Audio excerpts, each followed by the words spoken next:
number one for local news in Ottawa and the Valley. This is City News, now on 101.1 FM and 1310 AM. It's Monday, May 10th. Good morning. I'm Andrew Boyle. Right now in Ottawa, 9 degrees. In Smiths Falls, it's 8. And here's what's making news in Ottawa and the Valley. Breaking news from the province, getting word of the next wave of those eligible to book their vaccine. Here's City News reporter Laura Kearney. The province just out with new information, so we're just looking through this press release right now. What I can tell you is that starting tomorrow at 8 a.m., the province will open up its booking system to those with at-risk health conditions, as well as those in the Group 2 of can't work from home. Again, they will start to be able to book their vaccines on the provincial booking site starting at 8 tomorrow morning. And then as far as the age drop to 40 province-wide, that group will be able to start booking as of Thursday, again at 8 a.m. I'm Laura Kearney. City News Time, 9:01, and now your forecast with meteorologist Joel Taylor. Most areas will stay dry through the morning and then some showers, especially for the afternoon and for tonight as well. The high 15 degrees, 4 for the low. For tomorrow, more showers and 16. For today, the high 15. And right now, 9 degrees in Ottawa. It's 8 degrees in Smiths Falls. If you have May 20th circled on your calendar as the day the pandemic restrictions in Ontario are lifted, don't hold your breath. The Premier and the Cabinet are reportedly meeting today discussing extending those stay-at-home orders into sometime next month. The capital's small businesses will soon have some tools to find COVID-19 cases and prevent them from entering the workplace as free rapid tests roll out across Ontario. City News reporter Jason White with the details. The rapid COVID-19 tests are free for businesses with 150 or fewer employees. The tests are paid for by the provincial and federal governments, distributed by local boards of trade and chambers of commerce, but only those that are on board. The Ottawa Board of Trade and Invest Ottawa are distributing the tests in the capital with the goal of identifying asymptomatic cases of COVID-19 before they can spread in the workplace. So far, 700,000 of these rapid COVID-19 tests are being split between 25 chambers of commerce and boards of trade across Ontario. Ottawa small businesses should see their tests arrive by the last week of May. Jason White, City News. City News Time at 9:02. In the most troubled country right now for COVID infections, India, there are more concerns in that country's northern region. The worry, another surge in cases on the horizon. With experts concerned, the coronavirus is likely spreading in India's remote northeast state of Assam. Authorities are converting a massive stadium and a university into hospitals. The official 7-day weekly average of new cases in the state on May 9 stood at more than 4,700. A model run by the University of Michigan, which predicts the current spread of cases before they are actually detected, says infections in Assam are likely occurring as fast as any other place in the country. Add to that recent elections in the state and the huge political rallies that accompanied them, and experts fear the worst is to come. I'm Charles de Ledesma. City News Time, 9:03. It looks like authorities have a fix on the criminal gang behind the cyber extortion attempt, forcing a shutdown of a vital U.S. gasoline pipeline. Here's reporter Julie Walker. Darkside claims it does not attack hospitals, nursing homes, educational or government targets, and that it donates a portion of its ransomware to charity. Colonial did not say whether it is paid or was negotiating a ransom, and Darkside neither announced the attack on its dark website nor responded to an Associated Press reporter's queries. The lack of acknowledgement usually indicates a victim is either negotiating or has paid. The Biden administration says an all-hands-on-deck effort is underway to restore operation and avoid disruptions in the fuel supply. I'm Andrew Boyle for News Anytime. Follow up online at ottawa.citynews.ca.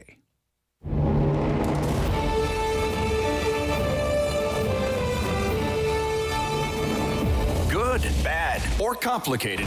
There's no news in Ottawa and the Valley he won't talk about. It's the Rob Snow Show on Rogers TV and City News. 101.1 FM and 1310 AM. It's a great-looking day out there. And it's just going to get better as the week goes on. Good morning. Welcome to the Rob Snow Show on City News. Hope you had a great weekend. Great show lined up for you today. Alex in for Dave. Dave will be back tomorrow. And we are all over the biggest news stories around. Some great guests on the way. I mean, when you think about it, ladies and gentlemen, what are some of the big news stories right now? Right? Pipelines, pipeline woes. That's a big one. For us, this was supposed to be the end of the line for Line 5. This crucial, this critical piece of energy infrastructure for Canada. The Michigan governor, Gretchen Whitmer, the lefty environmental ally of U.S. President Joe Biden, she's still vowing to close that pipeline down. And Wednesday's her deadline. Has to be shut down by Wednesday. Now, will it be? We'll have to wait and see. But more than 500,000 barrels of crude and equivalents coming into Sarnia through that line every day. All the fuel for the Pearson Airport runs through that line. All of it. And half the crude oil supply for Ontario and Quebec. Big route for propane. Could mean shortages of that fuel as well. So, that's a big enough deal. That warrants some news coverage right there. And then this news broke over the weekend. Maybe this will give the Michigan governor some pause for thought. This news about the Colonial Pipeline in the United States. It's been hacked. They hacked a pipeline. Can you imagine? A ransomware attack. A ransomware attack. Basically, the computer network needed to operate that pipeline. It's like 5,000 miles of pipeline. Running from Houston all the way to New Jersey. 2.5 million barrels of fuel every day. Computers hacked. Network taken over. Held hostage. Computers won't be released until a ransom is paid. So, that puts, not just the oil price into focus for a lot of people, but also gasoline futures, which is, the contracts are rallying this morning's on the commodities exchange, but also how do you hack something like that? You're hacking pipelines. What's next? I mean, is this dystopian type stuff? Electricity grids, water treatment plants, but that's going to be a big story this week. And one of our guests this morning, we're going to get into the politics of this Line 5 story. Marilyn Gladu's on the program this morning, Conservative Member of Parliament. You might remember she was in the leadership race for the Conservative Party for a while. Her riding is a Sarnia riding, Sarnia-Lambton. And when it comes to Line 5, it's about jobs. There are thousands of jobs in Sarnia on the line, and the line is Line 5. Another big story is Bill C-10. My gosh, what a mess the Liberals are making of this. We're going to dig into this one as well. The defense now, the spin, okay, it's a spin, from the Heritage Minister, Steve Guilbeault.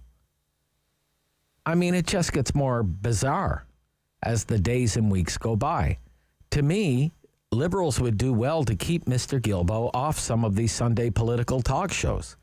He's really not doing your side any favors. Bill C-10, the Internet Censorship Bill, the Internet Regulation Bill, the Internet Control Commission Bill, whatever you want to call it. The latest spin from the government is, and I do think I have this right, Alex. I do believe I have this right. After seeing some of the minister's remarks on Twitter, they're still allowed to put stuff on Twitter in Canada, the last time I checked. But according to his remarks on one of the Sunday talk shows, the government doesn't want to regulate and monitor and control what no-name Canadians are putting on platforms like YouTube and TikTok and Twitch. Alex, they're not coming for you.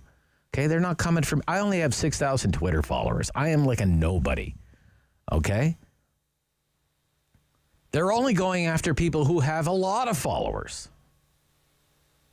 Like maybe you have 1 million. Oh, well, then we want to follow you and monitor you and make sure your content is appropriate.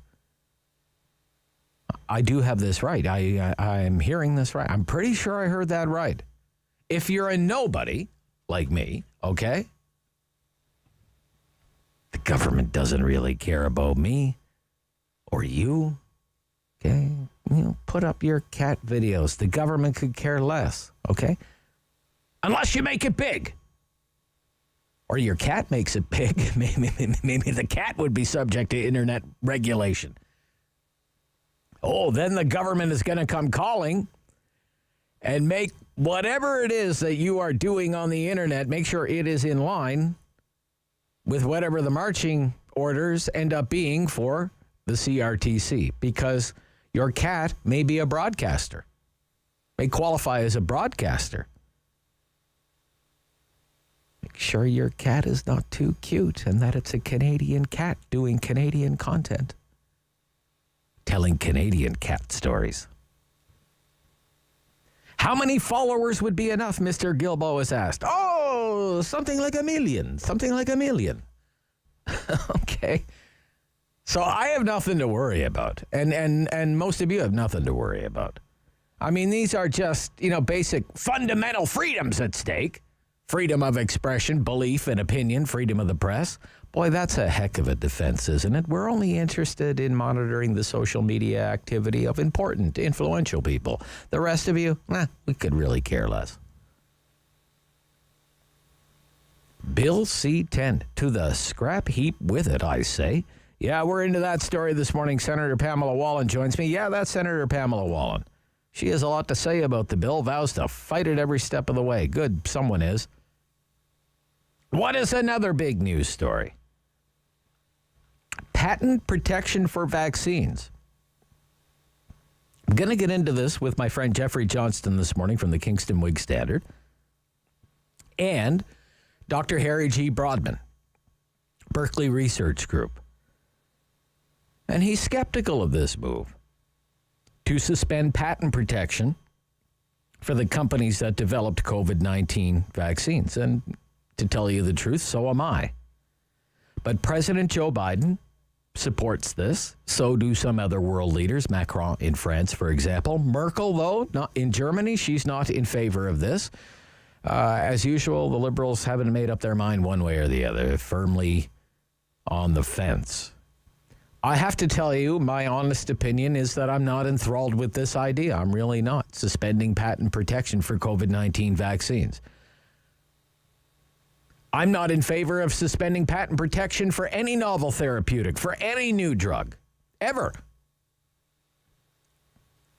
It takes billions of dollars. It takes years and years and years of scientific research to get a new drug. From early phase trials to approvals with regulators. Sometimes you never get to the finish line. But if there is a scientific breakthrough, like an mRNA vaccine for COVID-19, for example, then shouldn't the reward be nobody can copy your secret formula? Isn't that what we're talking about here? That your secret formula, your trade secrets, your intellectual property will be protected. And the generics can't move in there right from day one and start making copies of your brand new medication. It's the carrot and the carrot stick game of pharmaceuticals, patent protection. I know not everyone sees it the way I do. Geoffrey Johnston doesn't see it my way. Maybe you don't see it my way. That's okay. I never promised you we'd agree all the time on everything. But I think by noon today, we will have a very good understanding of both sides of this issue, patent protection versus patent suspension. To me, suspension is a dangerous move. Because what incentive is there to innovate? If a government can just come along and say to any company, big or small, with the stroke of a pen, your patent is suspended. But thank you again for coming up with this brand new life-saving achievement. I think it's a bad precedent to set. And I know that's probably an unpopular opinion, but hey, that's the way it goes sometimes. We always put you right in the middle of our program. We have the Talkback Hour every morning between 10 and 11 o'clock. It's an hour of opinion. It's an hour of phone calls. Some of the hottest talk radio in town at 750-1310, 750-1310, 613-750-1310. Email The Rob Snow Show, ottawa.citynews.ca. One of the things I want to get into today is, well, what should happen next week? You heard in our newscast that the stay-at-home order state of emergency could be extended into next month.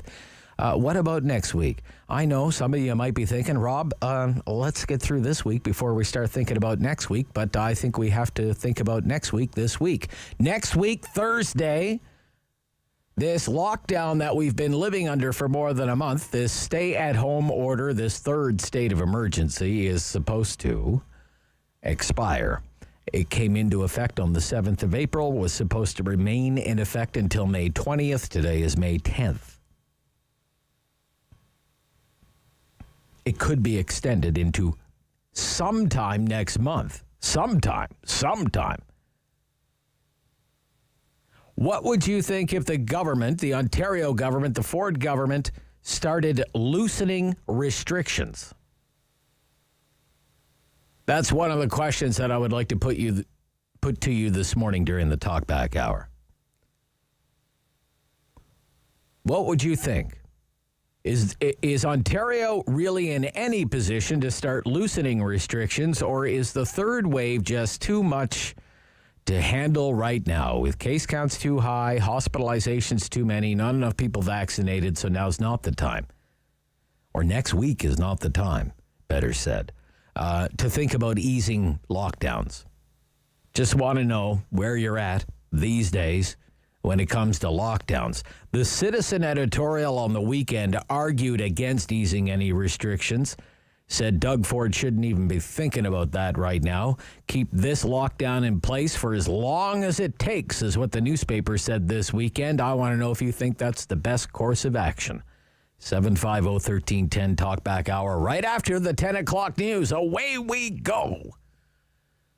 Another week together on The Rob Snow Show on City News.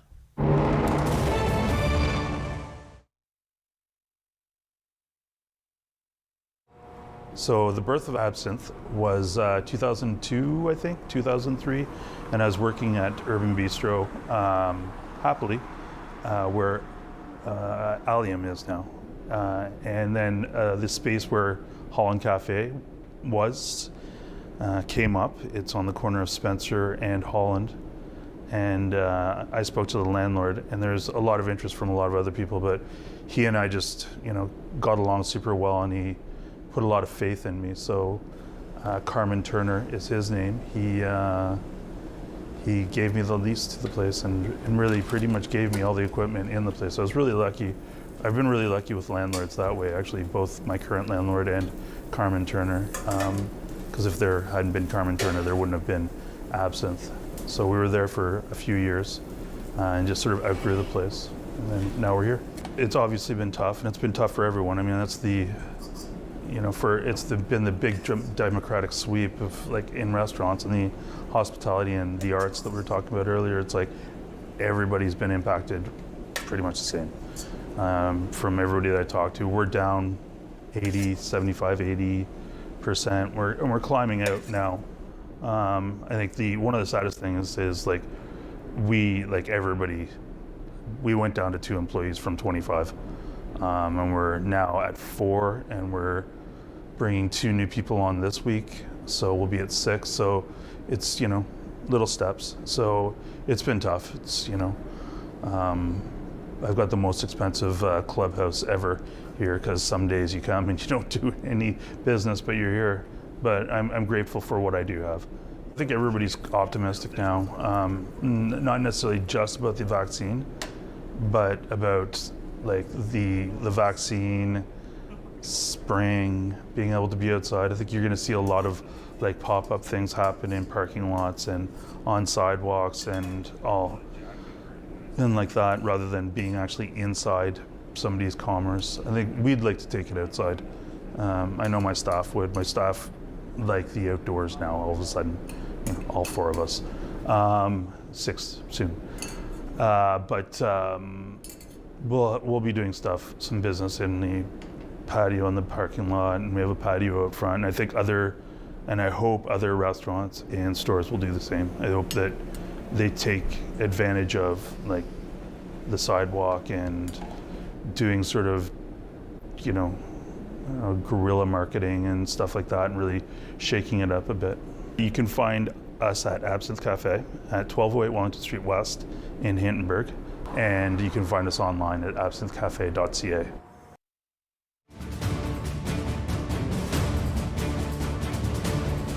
Pillar of community opinion.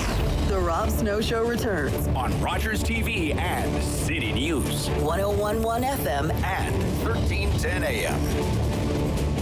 Small and medium-sized businesses in Ottawa will soon have access to free rapid antigen tests for COVID-19. It's a new program.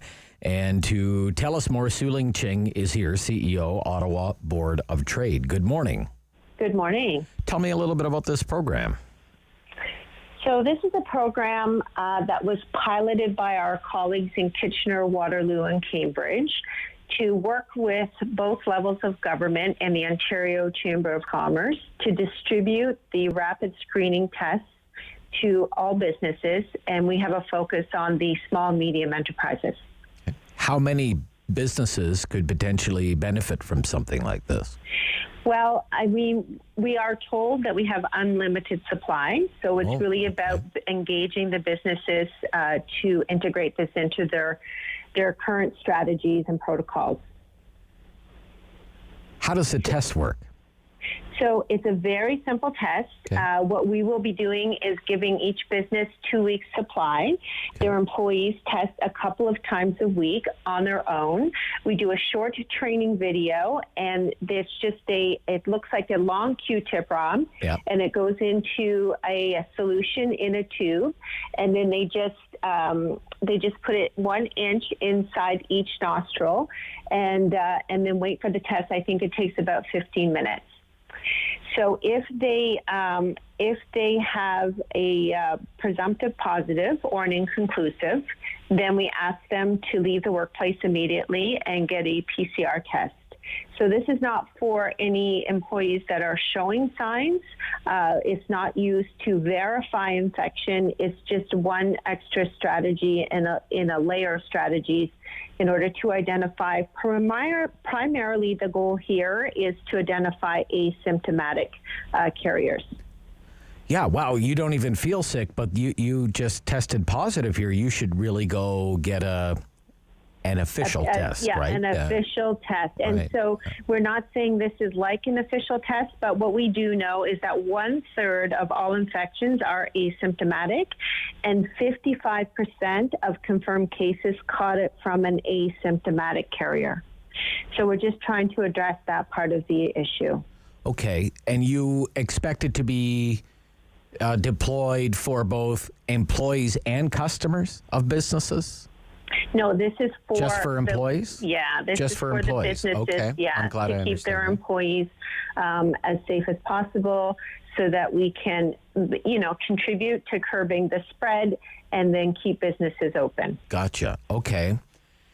What kind of businesses qualify? What do businesses need to do to qualify to take advantage of this program? Yeah, so all businesses are eligible. We are focusing at the Chamber network at any businesses with 150 employees or less.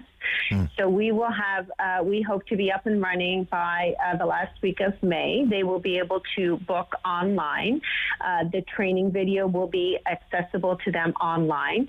The kits are free, but there is a mandatory reporting requirement to the government. So that's what businesses will have to do. Any businesses who have over 150 employees can apply directly to the government and have it delivered directly to them. And then that would be the provincial government. And then businesses across Canada that have a national presence will apply to Health Canada. So small, medium enterprises through the Chamber network in Ontario, and then over 150 employees to the government directly. Okay. So under the reporting requirement, for example, we have seen some medical officers of health in other regions close businesses down if they have suffered X number of outbreaks, for example. Could this lead to that? I'm not certain. I'm not certain, Rob, what they do with the information. I know that they are closely tied to our health unit, and that they would be getting the information, and then whatever regulations we have in place would still be in effect. Okay. You mentioned it was piloted in Kitchener-Waterloo region. What was the experience there? What do you know about how it worked out there? Positive. So Highly they positive. really, That's good.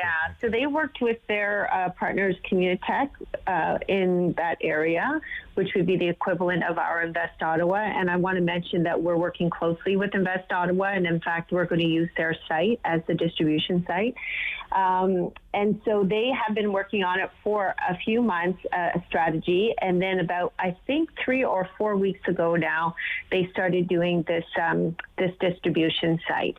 So they have distributed tens of thousands of kits to thousands of businesses, and the response from businesses has been extremely positive. The uptake has been very active, and the employees of the businesses have reported to them anecdotally that they are feeling much safer in the workplace. Good.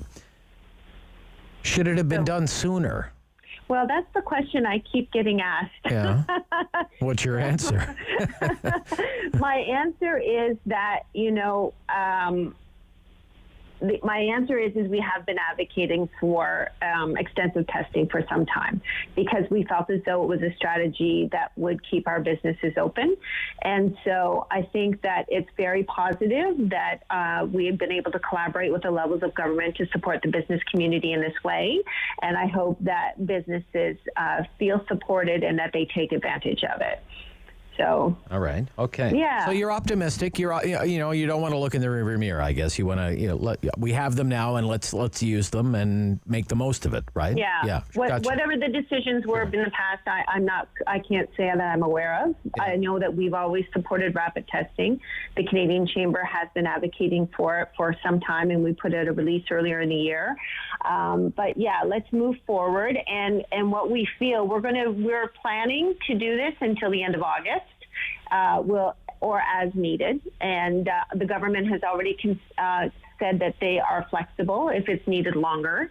But, we're really optimistic about the increased supply in vaccines and the rollout. We just feel as though this is a strategy that will be useful for some time to come to keep businesses open. The Ontario government's cabinet is expected to be meeting today to talk about the stay-at-home order and the state of emergency that's in effect. It's supposed to expire next Thursday. That's right. But the rumor out of Queen's Park is it could be extended into sometime, quote-unquote, sometime next month. What's your reaction to that? Would you like to see maybe a roadmap or some metrics at this point, what it's going to take to get out from under this? Well, that has been our ask all along, right? Is evidence-based decision-making, clear communication, so that business people can plan for what's ahead. So our hope is that we will be open and that we'll be able to do it safely as soon as possible. Meanwhile, we continue to advocate for support for businesses that are being asked to sacrifice during this time. Thank you for your time. Thank you. Greatly appreciated. Sueling Ching, CEO, Ottawa Board of Trade. We'll get into the patent protection debate right after the news here on City News.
Number 1 for local news in Ottawa and the Valley.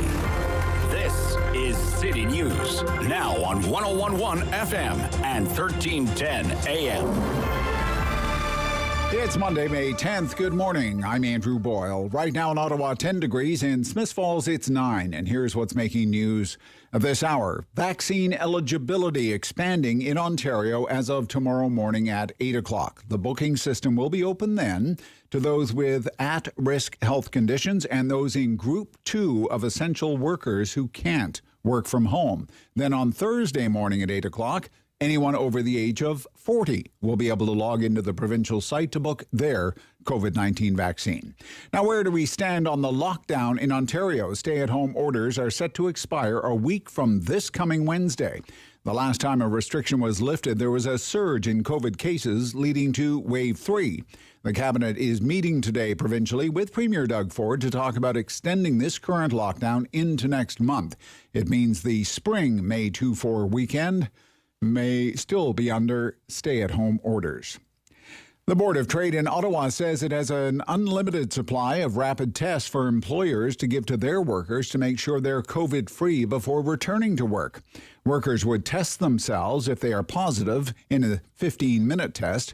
They would not go to work, but go for an official COVID test. Sueling Ching of the Board of Trade says this will prevent asymptomatic people from spreading the virus. City News Time, 9:32. I'm Andrew Boyle for News Anytime. Follow up online at ottawa.citynews.ca. He's the opinionated Ottawa icon. The Rob Snow Show returns on Rogers TV and City News. 101.1 FM and 1310 AM.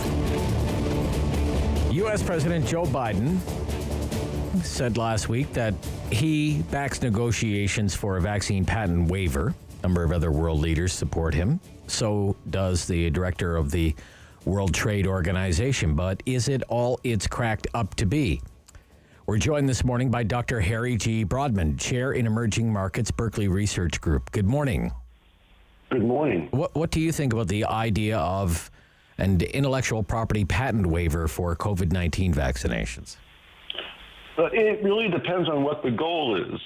If the goal is to boost supply to countries who are in need of supplies of the vaccine now, it's not clear what a waiver for protection of intellectual property will do that is relevant for this time period. It will take a long time to go through the negotiations at the WTO, and even if the waiver is granted and approved by the 164 members of the WTO, which has to be on a consensus basis. In other words, if one party says, I'm not in it, it's not going to go anywhere. Even then, whether that translates into factories in different locales in the U.S., for instance, to produce vaccines, that's many months away. So it's quite perplexing, I think, for trade specialists like me and also specialists in emerging markets like me to understand what the objective here is. There must be some other objective that I'm not keyed in on behind the U.S. move. What could that be? I really don't know. We hear about it. It's about equity. It's ensuring that low-income nations can get access to adequate supply of vaccines, that as long as the developed world is left out of mass vaccinations, COVID-19 and its many variants will continue circling the world and putting everybody at risk. What do you think about that? Well, that's certainly the case. If we were talking about attaining global herd immunity, then it's in everyone's interest, including the U.S., to make sure that 80%, whatever the magic number is, of the world population is inoculated and has the vaccines in their arms. But if that really is the goal, and I'm sure, or an aspiration, and I certainly support that, and I'm sure that that's what Washington wants, why not have the U.S. government purchase supplies of vaccines made by, the pharma companies and distribute those vaccines, via planes to India, to other countries who are in in dire need of these things. So if there's a broader agenda to answer your question about relaxing protection of intellectual property, that's going to be a huge fight, because any economist, I think, worth his or her own salt will tell you that diminishing incentives to get paybacks on research and development expenses, that's not going to create, the kind of industry that we want the world over. Now, whether it's a question of whether or not the prices that are charged for drugs, vaccines in this particular matter, and they've at least in the United States, they've been paid for by the government, that's a different matter. If you're worried about the price of medical products that have been the result of research and development, as they always are, by drug companies, that's a different battle, that's a different issue than waiving intellectual property rights for production purposes. I mean, it seemed to me when it comes to global vaccine equity and making sure that, say, emerging markets, the developed world, low-income nations had access to vaccines, that was the raison d'etre of Gavi, of the COVAX system, right? Correct. Yeah. Correct. Yeah. So this would seem to be maybe an admission that maybe COVAX isn't working out. I don't know, Dr. Broadman. So. Well, it may well not be working out. I don't follow that on a daily basis. But then individual countries like the U.S. can take it upon themselves, as I say, to load up a plane with vaccines produced by Pfizer or Moderna. You pick your supplier and fly them to countries in need of get the vaccines in their arms now. Every day that goes by without a vaccine in an arm is a risk, not just to that country, but as you say, and we've talked about just a moment ago, to the global community in terms of retarding getting herd immunity. Why is patent protection important in the pharmaceutical industry? Well, as I said, research and development in any industry, but in particular in the pharmaceutical industry, is a long period of investment, of trials and human interaction in making these vaccines that cost a lot of money. And in order to create an incentive for companies to recoup the monies that they have spent on research and development, you want to give them some period of time when what they are producing cannot be replicated for free. That's just sort of economics 101. So I think that's the basic incentive question, and I think most people understand that. I think where there is the rub is that when you provide patent protection for 20 years, 15 years, pick your number of years, the allegation then becomes, well, what are the prices that are charged once your patent is protected? If you are the sole producer of a particular item, or one of a few producers of particular items, and there are therefore by definition no competitors, then the question becomes, well, how long should we allow those kinds of protections to stay in place in order for the companies to recoup their investment? That's an age-old debate. Right. And, we're not going to settle that, I think, with this vaccine issue. No. Okay. I guess, one of the things that I look at is variants are so top of mind for a lot of people that what if there is some global variant that comes along and it is vaccine resistant and it's back to the drawing board for a company like Pfizer or Moderna. Maybe its quote-unquote secret formula has kind of a head start on everybody else. Where's the incentive for those companies to innovate, to tackle the next global health concern if with the stroke of a pen the American president can remove patent protection? That's, I guess. Well, I think, right? I think that's exactly sort of, the apprehension, including by people like me who worries about getting the incentives right, so to speak. Yeah. And whether or not, Pfizer and Moderna now have a head start, which presumably they do, in manufacturing a second generation of the vaccine. But who else can enter the market to do that? I mean, we would all love another supplier to come into the market, But at this point, they've invested a lot of money, rightly or wrongly, and so they do have a head start. And I'm sure, I'm not a medical doctor, I'm just an economist doctor, but I'm sure people are very keen on figuring out, what could the next variant look like, and what will that mean in terms of modifying, the incumbent vaccines. Do you think the argument, let's take Moderna, for example. Before COVID-19, Moderna had never had a single therapy ever approved by the FDA, ever. The U.S. government invested $1 billion into Moderna to help get it across the finish line with the FDA with its COVID vaccine. Do you think because a company like Moderna took $1 billion worth of government money that its position on patent protection would be weakened? You'd be nowhere without the government to begin with, Moderna, for example. What do you think? Well, presumably, presumably, and I don't know whether or not Moderna tried to get other private investors to come in, but only, sought money and was able to get money from the U.S. government. But then you're raising the issue, which is important, of the public good aspect, in an economic sense, public good aspect of the problem. And that's why I say if the U.S. government showed interest in helping Moderna create their vaccine, it could be just as easy for the U.S. government now to say, you know what, we're going to buy, we're the U.S. government, we're now going to procure from you, Moderna, and maybe we'll do it at a discounted price. I don't know. But we're doing that because we now want to distribute your supplies outside the United States to countries that cannot get access to these vaccines. And so, the issue is, where there's a mixed message, is what's the real intent now? If the real intent now is we've got a global crisis in this disease, we want to get herd immunity, we need to get vaccines and arms, rejiggering the patent protection issue is not going to engender any kind of supply response in the relevant period. If we want to have a larger debate about whether or not patent protection should be for X number of years, or when a government helps a private company through a public-private partnership, those are really important questions. Then let's have a fulsome debate about that.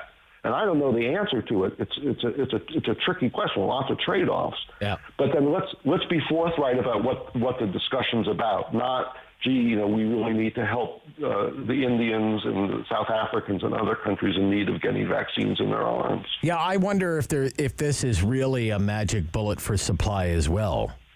And whether the manufacturing capacity really does exist the way some people might think it would, and whether generics are just going to start rolling out of generic manufacturing facilities. I mean, Pfizer, Moderna, Johnson & Johnson, AstraZeneca, some of the, at least maybe with the exception of Moderna, these are some of the biggest of big pharma. I mean, if they're tied in, they've been tied into these supply chains for more than a year now. If they can't do it, really, who can? I guess that would be one of my thoughts as well.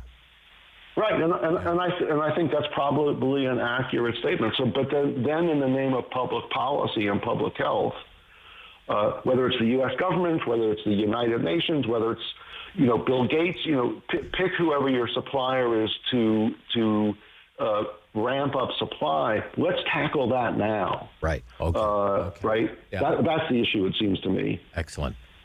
Thank you for your time this morning. Greatly appreciate it. Yep. Dr. Harry G. Broadman, Chair, Emerging Markets, Berkeley Research Group. On to other things in pipeline politics with Marilyn Gladu. She's a Conservative member of Parliament. Sarnia-Lambton is her riding. We're going to talk about Line 5. Coming up next on City News.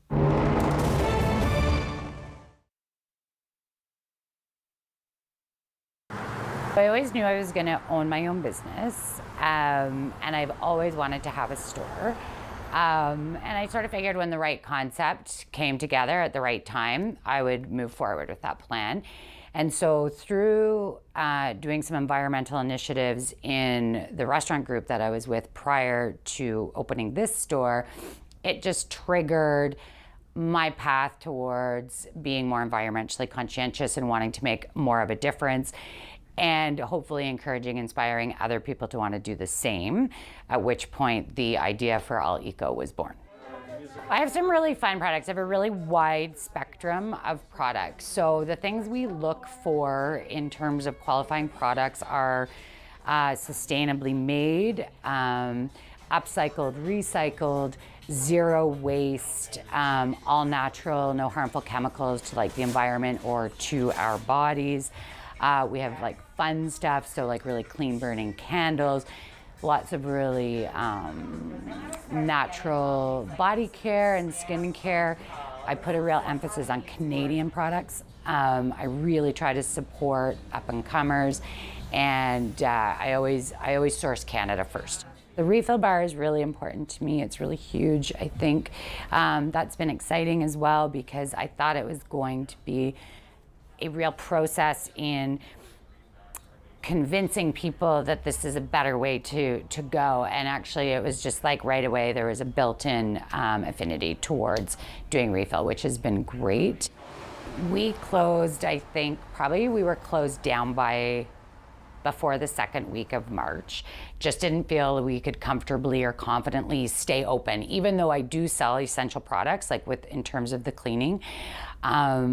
But we just didn't feel we could make a safe space for ourselves or our customers at that time, and especially with the information we had at the time. So we did close our doors, at which point I did not have a website, because that was I hadn't even scheduled myself to have a website at that point. So that was sort of like full speed moving towards that and trying to drive the business, at the same time still get myself on the map because I was so new. So during that time, as we were building the website, we were still doing a lot of video shopping and private shopping, online shopping, like online phone, text. Any way I could do business, I was doing it. And there was really a nice show of support for my business during that time, which was really, really encouraging. And now, we are fully set up online too.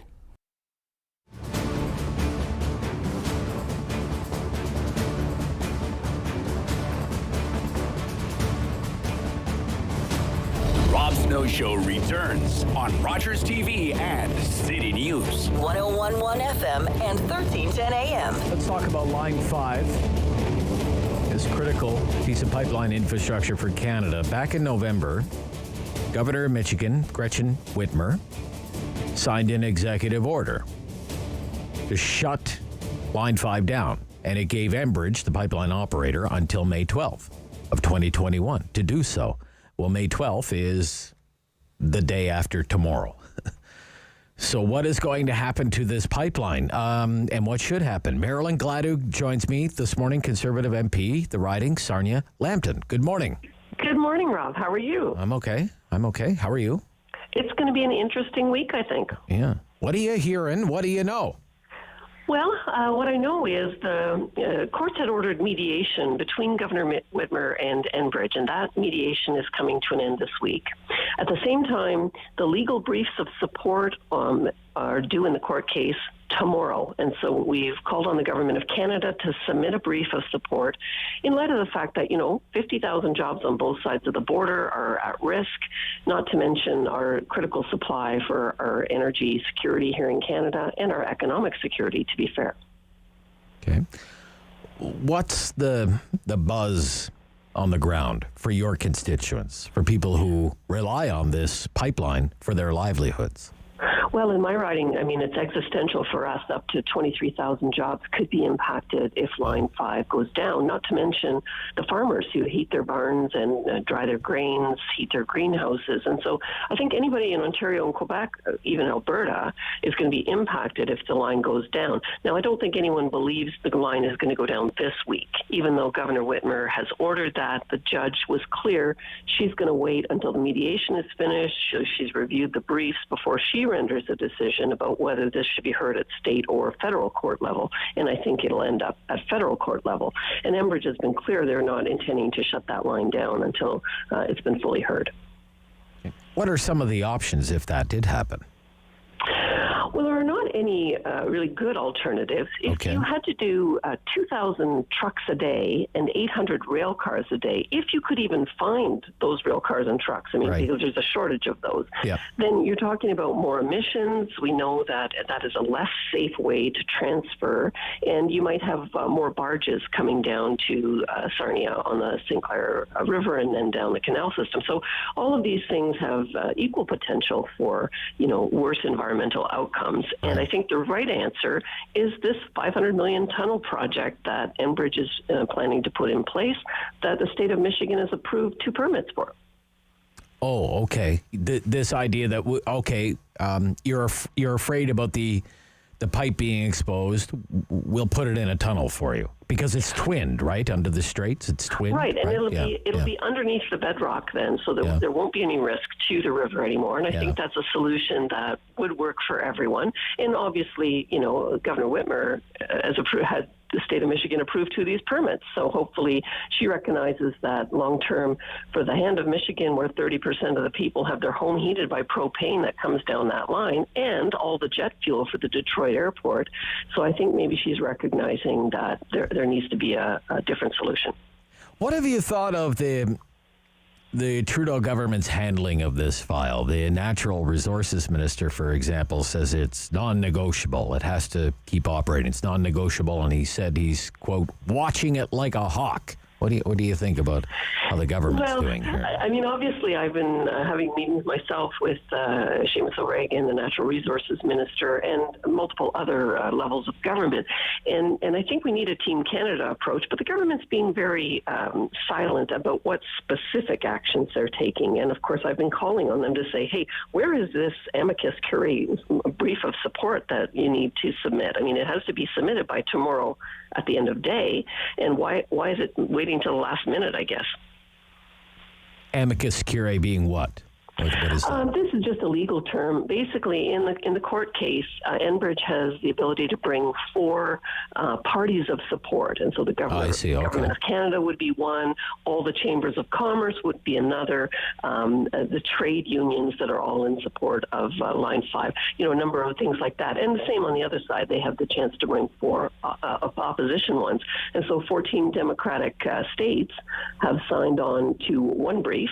Most of those states not impacted at all by Line 5. So basically, the government would be saying, this is our position. We're in support of, say, for example, the Enbridge's position, and here's why. Exactly. And you're saying they haven't even submitted that yet? Is that what you're saying? It hasn't been submitted. It hasn't been submitted yet? No, and I called even in our emergency debate on Thursday night, I called on the Natural Resources Minister, where is this amicus brief? And, he had lots of generalities. We're going to explore everything diplomatically, everything legally, but no specifics and no brief tabled yet. What do you know about the possibility of invoking this treaty from 1977? Would that work in Canada's favor? That's definitely an escalated step. That's a very severe step, obviously. But fully, the 1977 treaty that allows Line 5 to operate was signed on by Pierre Elliott Trudeau and Jimmy Carter, and Senator Joe Biden was in support of that at the time. Oh. So I think when you see that Ohio and Pennsylvania, Indiana, Michigan, Wisconsin, all of these states have got a stake in this, when they start fighting amongst themselves, then it will be up to President Biden to intervene. And I have called on the Prime Minister to raise the subject with President Biden, which he has, but to keep pressing the point, and I've not seen whether that is continuing. How realistic is it, these kind of worst-case scenarios, in your opinion? Pearson with no jet fuel, gas shortages in Toronto. Well, in the short term, there will be pain for sure. Yeah. The price of everything will go up because if people eat, beef, pork, chicken, all these people are heating their barns with propane that comes down Line 5. And if it can't come down Line 5, then it's got to be brought in from elsewhere. And those elsewhere solutions are way more expensive. Now, obviously, if this continues and Line 5 does shut down, people will be looking to bring in more Saudi Arabian, Venezuelan oil instead of environmentally sustainable Canadian oil. And I don't think that's a solution anybody wants. Yeah, I know Roger McKnight from Enpro has been talking if Line 5 closed tomorrow, the price of gas would jump about 12 cents to 16 cents a liter. I mean, like overnight. So right. And this is what people need to be concerned about. I mean, sometimes people that live in Toronto don't, they think Line 5 doesn't matter to me. But it does. If you drive a car that consumes gasoline, if you eat food, all of these things are going to be impacted. So I think it's, good for all levels of government to keep the pressure on and to do everything that we can to make sure that that line stays viable. And I mean, it's already $1.30 in the capital, Marilyn, Gladu. It's not like it's a screaming bargain right now, and we're already seeing it at the grocery store. Well, you can thank your Prime Minister for putting 3 carbon tax increases up even in the middle of a pandemic. Okay. It's kind of ridiculous. I mean, Canada has the world's 3rd largest oil reserve. And yet environmentally sustainable one. And yet look how vulnerable we are. I mean, this is about 4.5 miles of pipeline. And Rob, that's a great point, and something that the Canada-U.S. committee that studied this issue said, look, we're vulnerable here, and there may be other areas that we're vulnerable in, because we can see that our relationship with the U.S. has not been all the best over the last few years. I mean, we saw with the free trade agreement and tariffs being put on Canada, we've seen lots of stress with the border situation. So, I think that we need to look at having a pipeline network across the country from west to east. That's really the long-term solution in order that Canada can be independent and energy self-sufficient. Yeah. Thank you so much for your time this morning. Great to hear from you. I'm glad you're well. All right. Have a great day. Thanks again. Marilyn Gladu, Conservative Member of Parliament for Sarnia-Lambton, where 23,000 jobs are on the line because of Enbridge Line 5. And again, the Michigan governor, Gretchen Whitmer, signed an executive order with a deadline for closure for Wednesday, although nobody thinks it's going to close on Wednesday. Big story to watch. Coming up, that's 1 hour down. Flew by, didn't it? Talkback Hour coming up next. We're talking lockdowns on this Monday morning. Talkback Hour with your help, 750-1310. This is the Rob Snow Show on City News.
In Ottawa and the Valley.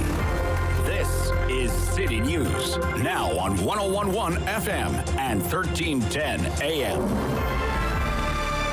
It's Monday, May 10th. Good morning. I'm Andrew Boyle. Right now in Ottawa, 10 degrees. In Smiths Falls, it's 9. And here's what's making news in Ottawa and the Valley. Just getting the latest COVID-19 numbers from the province for you. It shows another significant decrease in new cases. But a couple of caveats. Testing numbers are also down, but the positivity rate has creeped up a little bit to 9.1%. Now, there were 2,716 new cases province-wide just reported, along with 19 more deaths. The positive cases do come from just over 27,000 tests that were done. Now, in our region, there are 86 new cases in Ottawa, 6 in the Eastern Ontario Health Unit, 3 new cases in Leeds, Grenville, Lanark, and 20 more cases in Renfrew. An update as well from the province on who can get their COVID vaccine and when. Here's City News reporter Alex Bloomfield. A number of eligibility details released as of tomorrow. Those with at-risk health conditions like diabetes and Group 2 essential workers, including restaurant and grocery store employees, will be eligible to book through the provincial portal. Then on Thursday, everyone turning 40 or older will be able to do the same. 48% of Ontarians now have the first dose of a vaccine. As we await the latest COVID-19 numbers from the province, the number of active cases has now been on the decline for 19 straight days in the province, and even ICU numbers are starting to edge lower. Critical Care Ontario saying this morning 828 beds are occupied by COVID-19 patients. That's down even from weekend numbers by about 10 to 15. I'm Alex Bloomfield. City News Time, 10:02. Now, the pace of COVID-19 vaccinations in our country is picking up pace in a major way. Once we were near the bottom of the list of Western countries that have vaccinated their residents. Canada is now near the top when it comes to G20 nations. Here's City News reporter Jamie Pulfer. The country is getting another 2 million vaccine doses from Pfizer this week, with Canada now vaccinating about 300,000 people a day.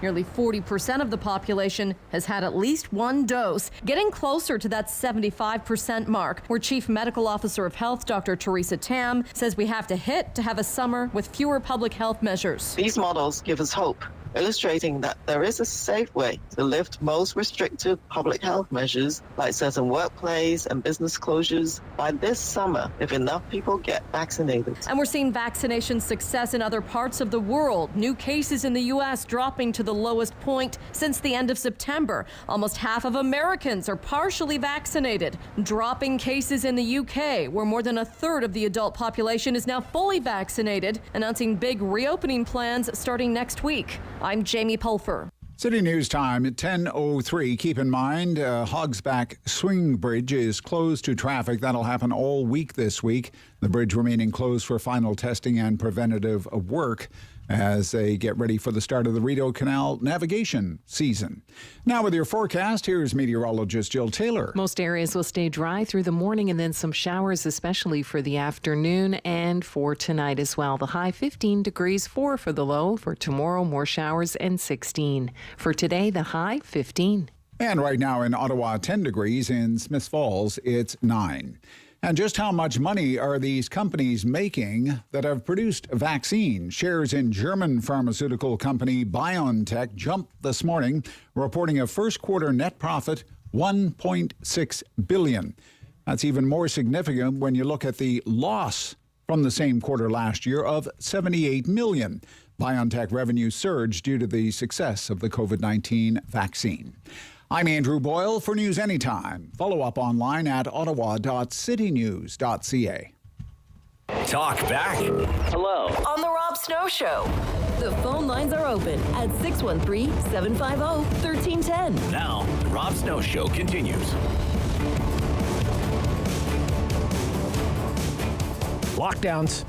Lockdowns, stay-at-home orders, the state of emergency, the third state of emergency we've been through here in the province of Ontario during the COVID-19 pandemic. 750-1310. 750-1310. 750-1310. Email The Rob Snow Show at ottawa.citynews.ca. So our news team is reporting this morning that the Ford cabinet is meeting today. And one of the topics up for discussion is lockdowns, is the state of emergency, is the stay-at-home order. And I want to know where you're at on lockdowns right now. Okay. And I want to know what you think the Premier should be saying about the state of emergency set to expire next week. Okay. The 20th. Today is the 10th. This is supposed to expire, all of this, on the 20th. That's Thursday. Thursday, we're supposed to be free, but will we be free? It doesn't sound like we're going to be free. So what do you think the Premier should do here when it comes to the state of emergency? Should it be ended? Hey, remember when it was 4,800 cases? Now it's, what was today's now? 2,700. 2,700. Look, we've cut it in half. Do you declare victory? We've cut it in half. We're back down to 86 cases in Ottawa. Yay, let's have a parade. What do you think? What do you think? Let's just lift the lockdown. Are you there yet? Let it expire, start opening things up. What do you think? What do you think? Should it be extended? You know, folks and friends, I'm sorry, folks and friends. We had hoped it wouldn't last this long, but we have to ask you to hang in a little longer. I say extended until sometime next month. That's what our reporters are hearing at Queen's Park, that's the way the Premier's leading right now. And yeah, it's supposed to expire next week, but forget about it. That's what the reporters are hearing. There are still too many cases. There are still too many people in hospital. Not enough people have been vaccinated yet. So they're going to extend the stay-at-home order. Going to extend the state of emergency until sometime next month. What would you think of that? What do you think it is? Do you think that's the right course of action? 750-1310, every single line available right now. We won't be too long. It's a talk back hour. I'd like to take as many calls as I can. This is my own preference, and I'd like to know what you think of it. It's an option for you. Should it be, okay, you're going to extend it, you're going to lock us down for a little while longer? Fine. But you have to give us a roadmap. Okay? You have to tell us what it's going to take to get out of this thing. You have to offer Ontarians a roadmap, Premier Ford. You have to give us some benchmarks. Give us some hope here. Because for a lot of people, it seems like it has lasted forever. And a lot of people are suffering from frayed nerves.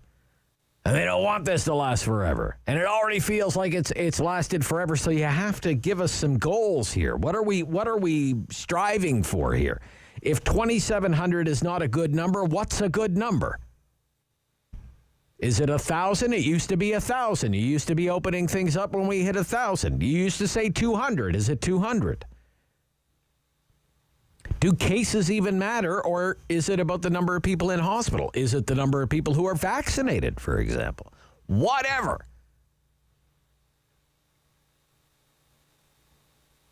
Just tell us what we need to be, where we need to be. More importantly, where we need to be. You know, hit these marks, achieve these goals, and your government will start opening things up. That's my preference at this point. I mean, Alex, you've been knee-deep into this, Alex. Do you have any idea what it's going to take to move to some kind of reopening phase for the government of Ontario right now? No. The numbers used to be nudging up against 5,000. For a few days there, 4,700, 4,800 cases a day. Now it's 2,700 cases a day. Is that a good number? Used to be 1,000 was a good number. Used to be 200 was the benchmark. I don't know if these case counts even matter anymore. It would be nice to know what it's going to take, and I think the government should come out and say, you need to be here before we even consider opening everything up again. Even opening things up a crack again. So I want to know what you think the Ford government should do right now. It's been a long haul. You know, this latest lockdown, it's been more than a month. A lot of people, I don't know how many more lockdowns they have in them. And by rights, because of vaccines, this should be the last one, right? This should be the last one. So, what do we do? Lift restrictions, ease restrictions, extend restrictions, get even tougher, extend, but at least offer people some hope, give us some benchmarks, some goals to try and shoot for. 750-1310, 750-1310. It's the Talk Back Hour on the Rob Snow Show. All right, let's start with the calls here. Helen in Ottawa. Good morning, Helen. Oh, hi, Rob. How are you? I'm good. Helen, how are you? Oh, well, I celebrated my 50th birthday. Congratulations. Cleaning. Okay. Well, congratulations. What a way to celebrate. Woo! Good for you.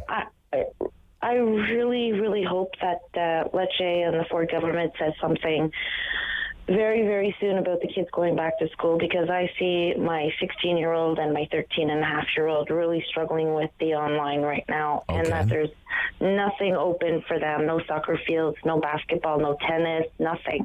Right. So that would be like my biggest concern is please get the kids back in school. Get them back in school. That's something you want to hear, and more outdoor amenities. Activities, yeah. Playgrounds and soccer fields, ball fields, these kinds of things, right? I guess. Yes. Yeah. Okay. All right, Helen. Thank you. Thank you. Happy birthday. Belated. Bye. Okay. Bye-bye. Yeah. There's a line, 750-1310, 750-1310. Mike in Chesterville. Mike.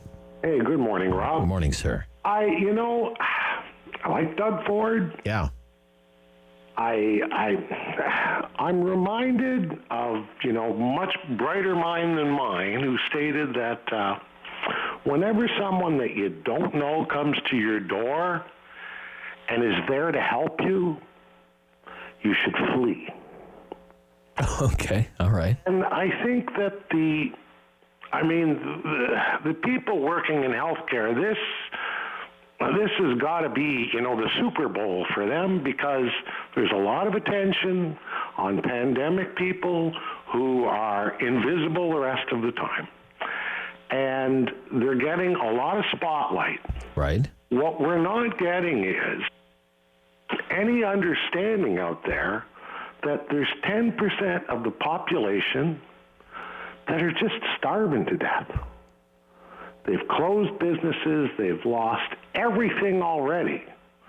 And we've got a government that keeps saying, it's a real shame, but we need to close more businesses.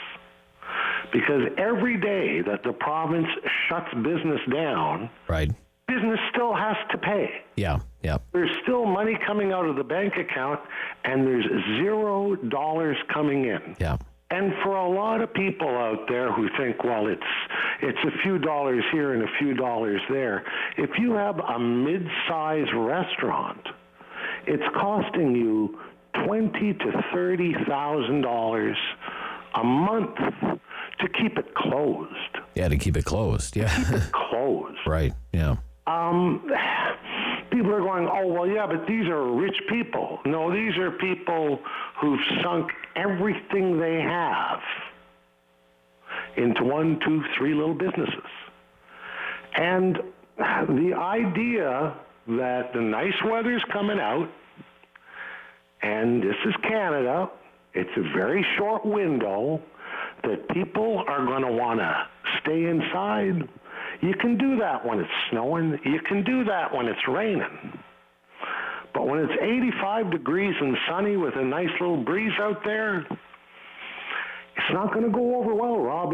All right. So the Premier and his cabinet, they're meeting. What do you want to hear from Premier Ford? Well,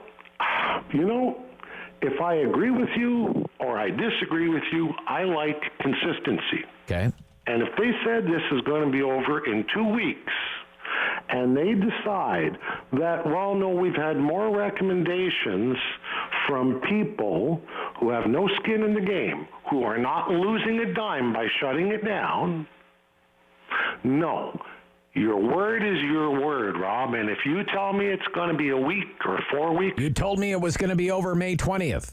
I want to know that your word is worth something. Gotcha, Mike. Thank you. Good to hear from you, sir. That's how it works on the Talk Back Hour. 750-1310 Rob Snow Show on City News.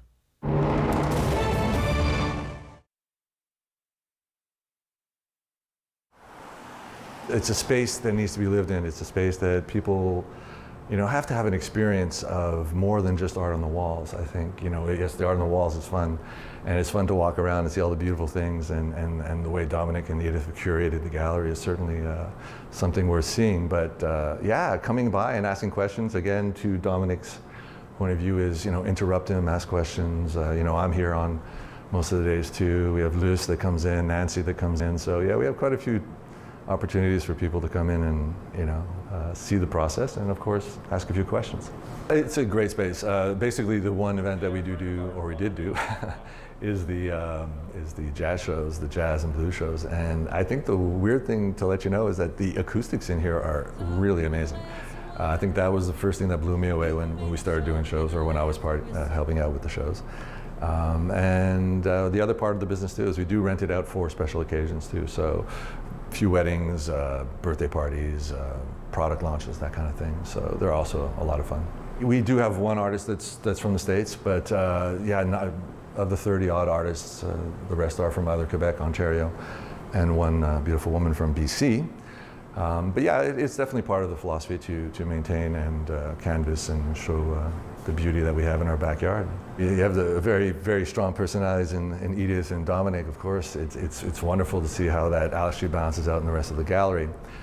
Without necessarily being, an objective, we basically have half female artists and half male artists in this gallery. But I can't say it's anything more than choosing the best people, and that's just the way it is. And I love that. I think it's great. You go through and you're like, wow, it's all pretty cool. And yep, it's half are women and half are men. It's cool. Like everyone else, we didn't know what to think, right? It's overwhelming at first. You just know that things are closed. And now you're trying to figure out what you do during that downtime, which I think everyone did. And I think in March, the first close, the first shutdown, it was a lot of actually recuperating and resting and not worrying too much on the spot. It's running a gallery is a bit like running a marathon with sprints. So there comes a time where, it's actually nice to just take a break. And then you wake up and realize that, okay, now it's time to wake up and deal with this new reality. From my perspective anyways, I think a gallery can be overwhelming, and I like to make it fun. So you're going to come in, I'll ask you questions, I might even joke around with you. The most people come here, they're not really going to buy art, but they could have a fun time and talk about it, right? And one of the things the gallery does offer is for local purchases, we'll be happy to drive it to your house and hang it for you.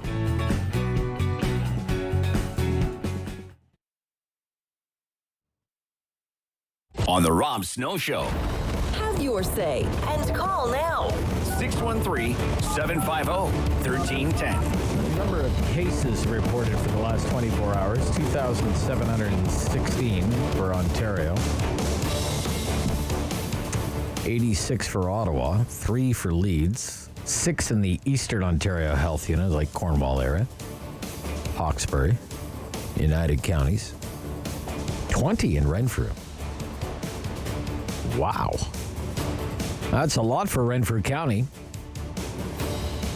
We're talking about lockdowns, the current state of emergency, the stay-at-home order. It's supposed to expire next week on Thursday of next week. I want to know what you think Premier Ford should do. Should you lift restrictions, ease restrictions, extend them? That's the rumor. Could be extended until sometime next month. If you're going to do that, I think fine, go ahead, but you give us some benchmarks. Okay, where do we need to be? Does anybody know where we need to be? Maybe it has nothing to do with cases and it's all about vaccinations. Maybe it's nothing about cases, it's all about the number of people in hospital.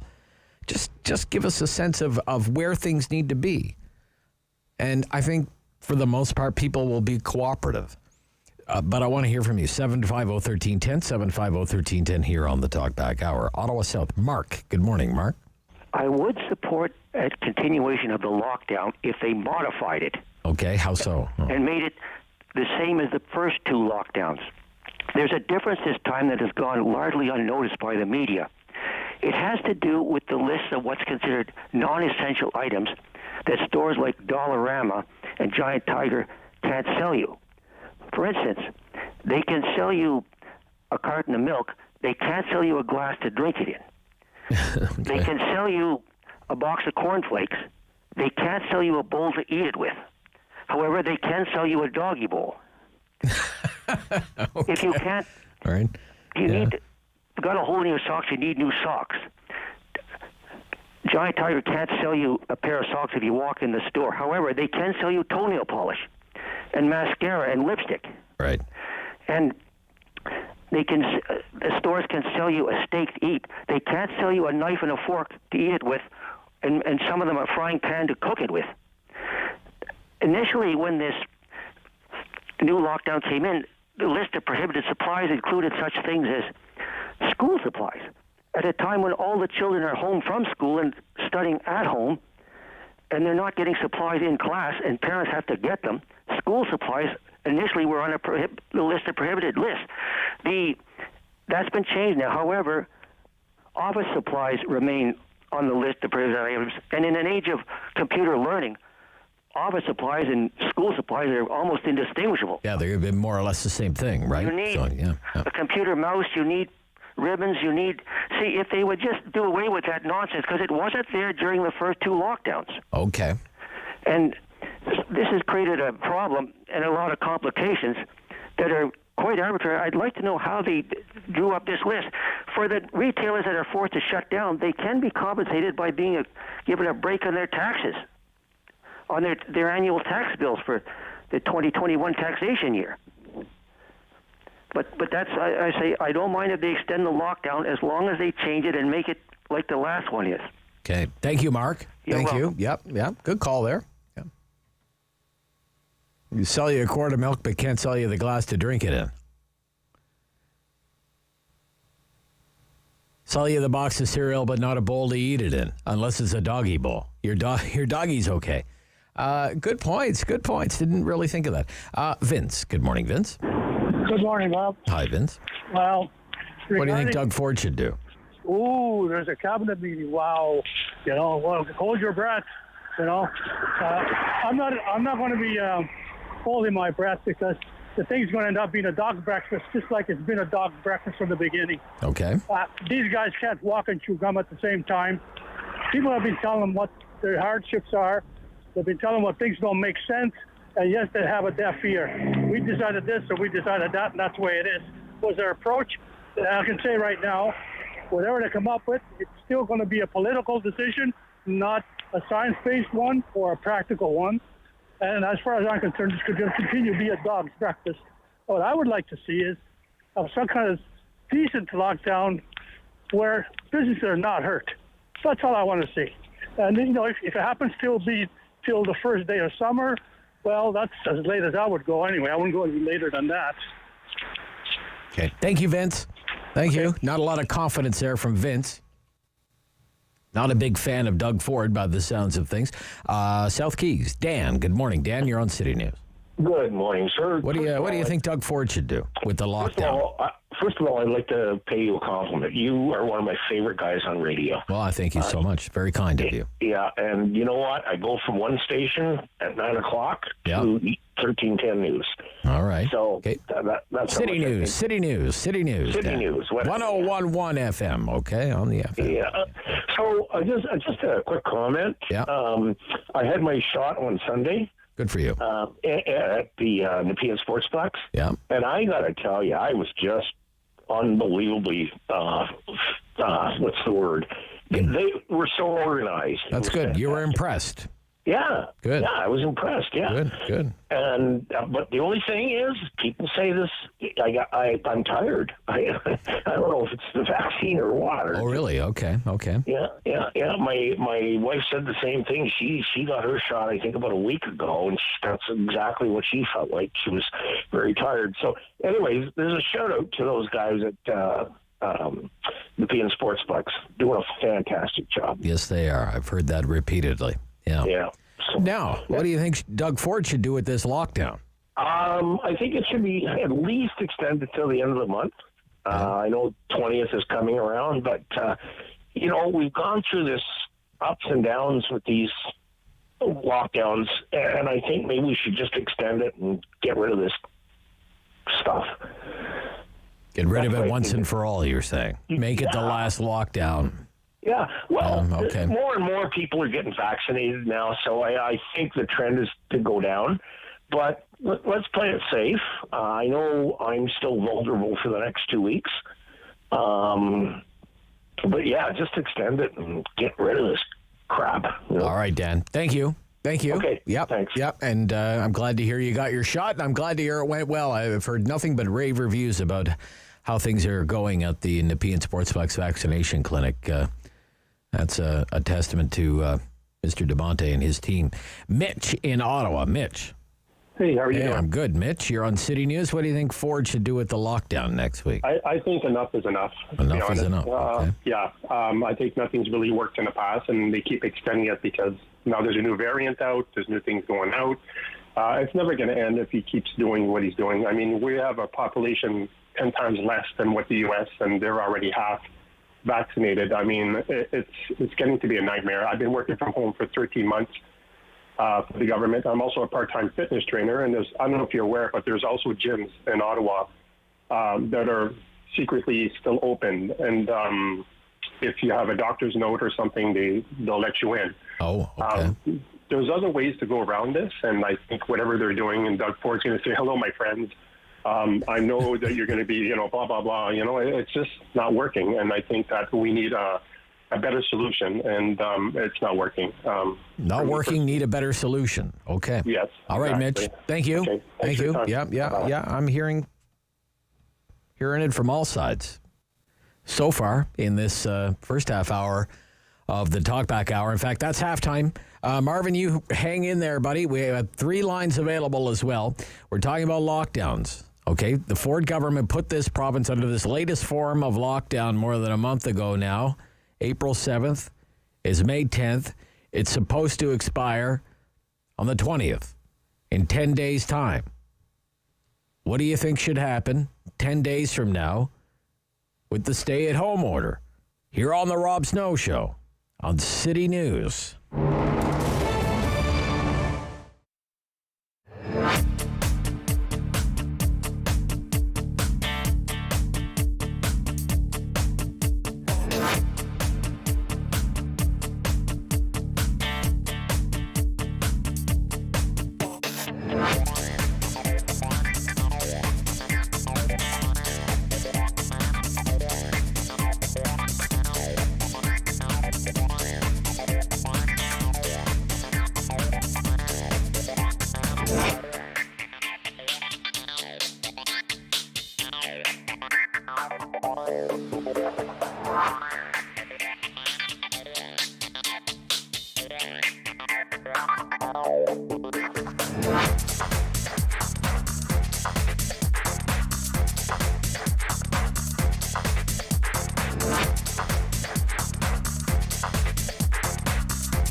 News in Ottawa and the Valley.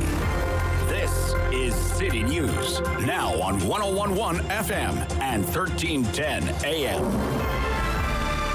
It's Monday, May 10th. Good morning. I'm Andrew Boyle. Right now in Ottawa, 11 degrees. In Smiths Falls, it's 10. Here's what's making news this hour. 2,716 new cases of COVID-19 province-wide. 19 more people have died from this virus. Positive cases come from just over 27,000 completed tests. Now, in our region, 86 of these new cases are in Ottawa, 6 are in the Eastern Ontario Health Unit, 3 in Leeds, Grenville, Lanark. There's been quite a spike in Renfrew with 20 more cases. Vaccine eligibility expanded in Ontario as of tomorrow morning at 8 o'clock through the provincial portal. The booking system is open for those with at-risk health conditions. Amid those as well, Group 2 of essential workers who cannot work from home. Then on Thursday morning at 8 o'clock, anyone over the age of 40 will be able to log on to the provincial website and book their appointment for a shot. Ontario's fiscal watchdog says it's going to take the province about 3.5 years to clear the surgical backlog from this pandemic. The Accountability Office for Finance projects the backlog of cancelled surgeries will reach 419,200 by the end of September this year. The FAO estimates it will cost the province $1.3 billion to clear the backlog. That's more than double what the province has earmarked. City News Time, 10:31. I'm Andrew Boyle. For News Anytime, follow up online at ottawa.citynews.ca. Talk back. Hello. On the Rob Snow Show. The phone lines are open at 613-750-1310. Now, the Rob Snow Show continues.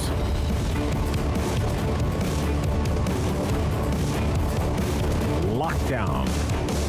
Stay-at-home order. State of emergency. What should happen next week? Ford, government, cabinet, meeting today. We've been under this latest form of lockdown, stay-at-home order, state of emergency for more than a month now. It is supposed to expire May 20th, 10 days' time. They're talking about it today. And the rumor is it's going to be extended. I want to know what you think about that. I would like to know, because, this is the third lockdown. I think it's fair to say it's been the toughest. Man, oh, man. If you're like me,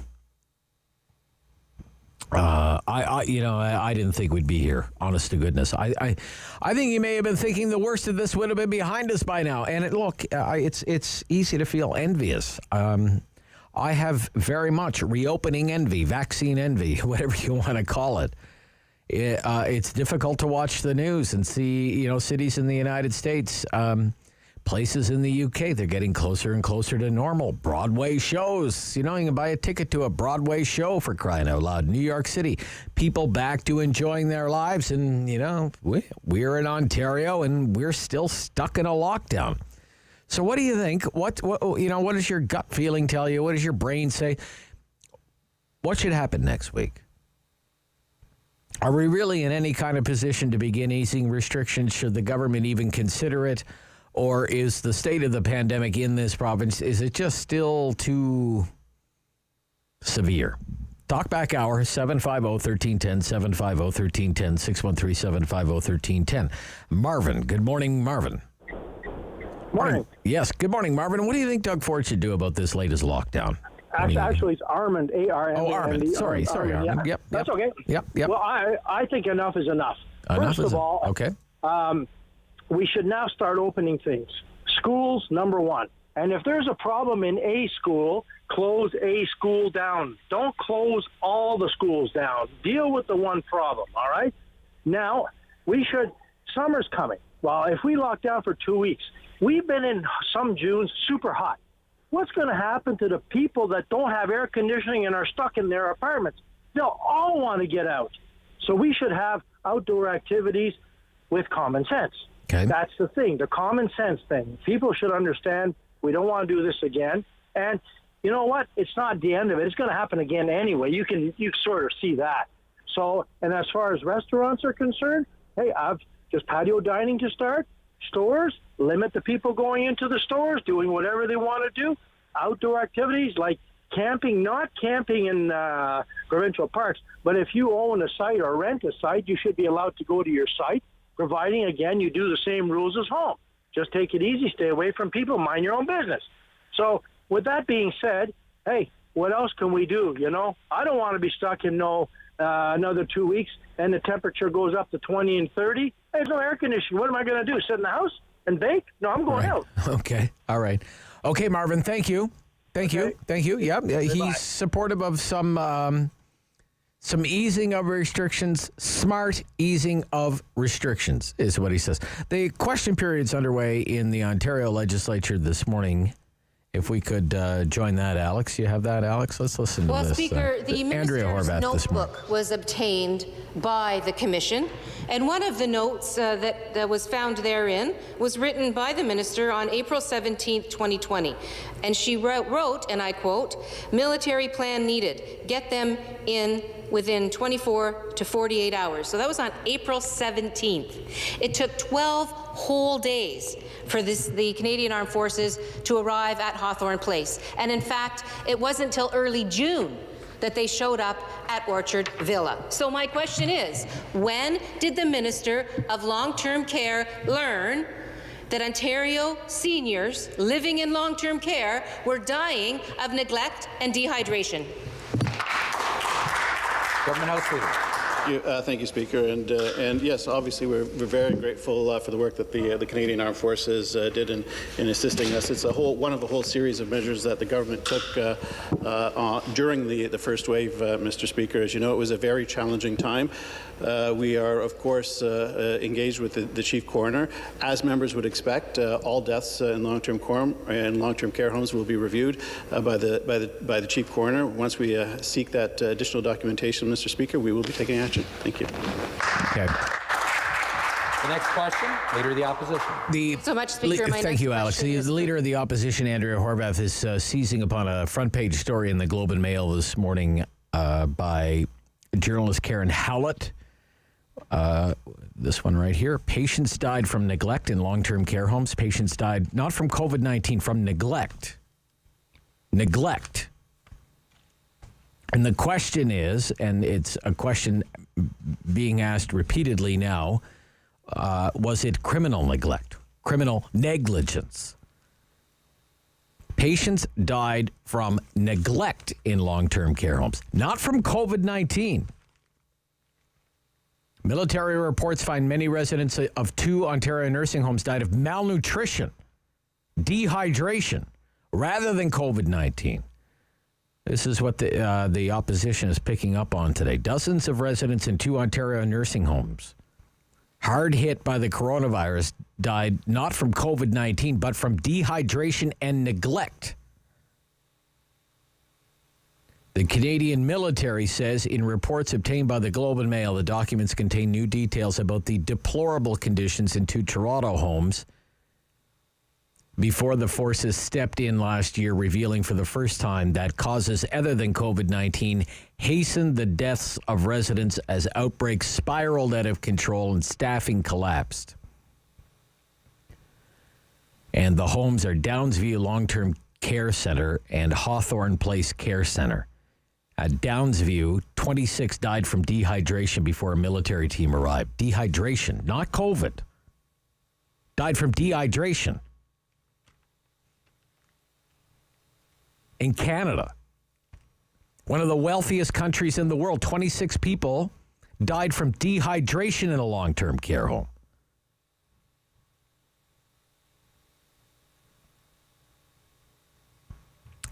Quote, at Hawthorne Place Care Centre, 51 residents died of COVID-19, 269-bed facility. The military says it suspects those fatalities pale in comparison to deaths from other causes. Pale in comparison. So that is what the opposition is on to today during the question period. It's hard to even appreciate a story like that one that is in the newspaper today. Died from neglect. They didn't die from COVID-19. Not the subjects of this particular report in this morning's newspaper. Neglect, starvation, dehydration. It's a disgrace, an absolute disgrace. Mark in Ottawa. Good morning, Mark. Hey, good morning, Rob. Yeah, good to hear from you, Mark. Now, when it comes to these lockdowns, what do you think should happen? You know, the short answer is I don't know, because there's two emotions I'm feeling about everything. All right. One is disgust. I feel this sense of disgust that all of these leaders are kind of doing their own thing in their own jurisdictions, and we're in a federation. So I feel there's a lack of leadership at the federal level. And the other emotion above disgust is distrust. No matter what they tell me, I don't know if they're going to flip-flop. I don't know, I don't know what their agendas are. Every premier seems to go in a different direction. And I can't help but feel, and I think my disgust is anchored around, Justin Trudeau, who's sitting at his $8 million renovated cottage up at Harrington Lake, who can have the best isolation environment anybody can have. So my approach is to hope that these vaccines are going to work in the long term, and that we can get the majority Canadians vaccinated as quickly as possible. And at what date we should shoot for, I don't know, because the distrust in leadership, both provincial and federal, doesn't give me a good idea where to go. Okay. And I don't want to put words in your mouth, Mark, but it sounds to me like you think we're not there yet, though. Oh, no. I was shaking my head when Doug Ford shut down golf courses, thinking, why would you, and I'm not a golfer, I haven't golfed in 10 years. Why would you shut down probably the safest outdoor activity you can do for a sport that's so popular, particularly in Ottawa? Mm-hmm.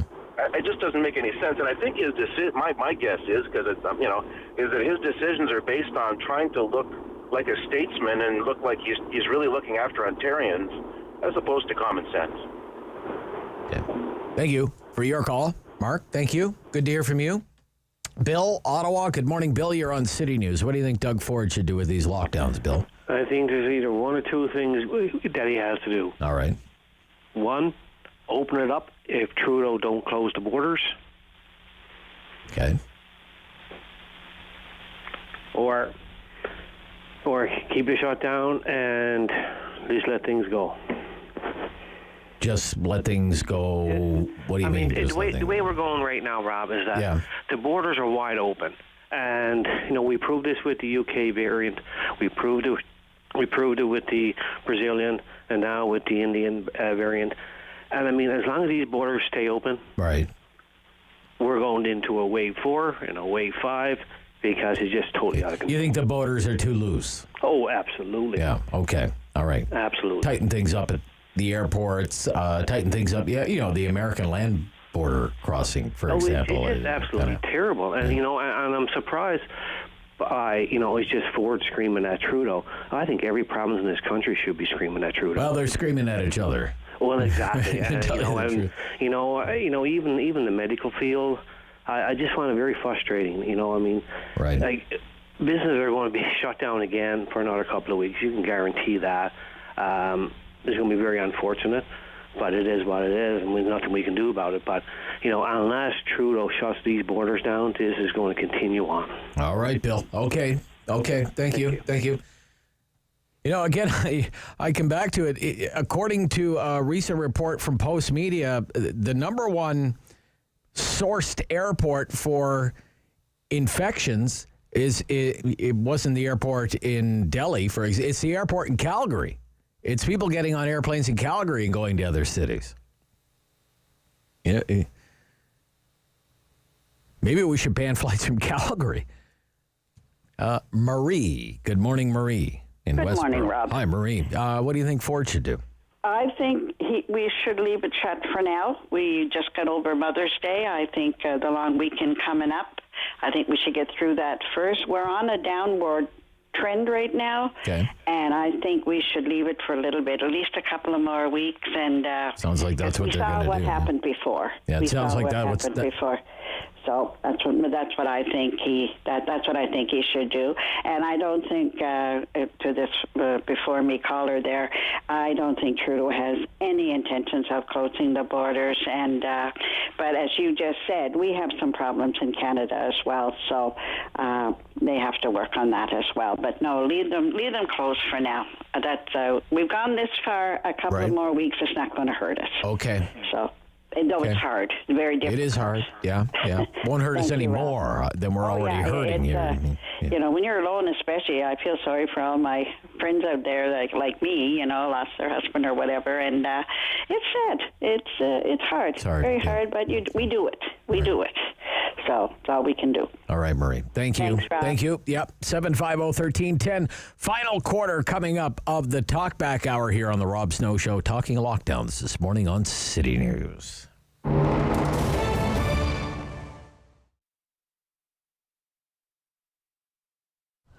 The food cupboard started about 25 years ago. Again, it was a very small operation in the basement of a church. And we have been expanding to the point where we needed to have a new facility. So in discussion with the city of Ottawa and Jan Harder, the local representative here, we came to this location, which is about 2,000 square feet, located in the Walter Baker Center. We've been here for about 2 years, and it is much better. It gives us a much broader opportunity to serve our clients better. It's a fairly affluent community in Barrhaven, so you wouldn't think that people would really need to have a food bank or a food cupboard. But people sometimes have a temporary loss of their job, maybe new immigrants or refugees to the community. Maybe there's been an injury in the family or something like a pandemic that causes people to run short of food during their monthly requirements. So we offer any clients who come and live in our catchment area the opportunity to pick up an order of food every 3 or 4 weeks. The need varies from time to time. We have expanded our offering to include quite a few perishables, eggs, milk, cheese, yogurt, vegetables, fruit. But people I think know that we need cans of beans and stuff as well too. One thing that we're consistently short of sometimes is personal hygiene products. You go to the grocery store, you buy your toothpaste and you buy your deodorant and shampoo there. People don't automatically think that to donate those kinds of things to a food cupboard. So we end up buying quite a few of those things from time to time. The pandemic has affected us like it has everybody. Initially, we had to stop the grocery store food donations so that we didn't have any risk of contamination and to have a significant number of volunteer work to be done in our facility. We have a storefront, so it's like a mini grocery store where you take a cart and you go around and pick out the things that you want. That doesn't work during the pandemic to maintain social distancing and so on. So what we have now is our clients can come in one at a time, they make an appointment, they stand behind a line, and they direct our volunteer to, I'd like Kellogg's cornflakes rather than Harvest Crunch, to pick the food that they would like off the shelves according to the allocation, depending on the size of their family. And then they take it out, load it into their vehicle or whatever, bring back the cart, we disinfect everything, and prepare for the next client. We are very blessed here in Barrhaven. We're a totally volunteer organization. So if you give a dollar to us, it goes to purchasing food or to provide some service to our clients.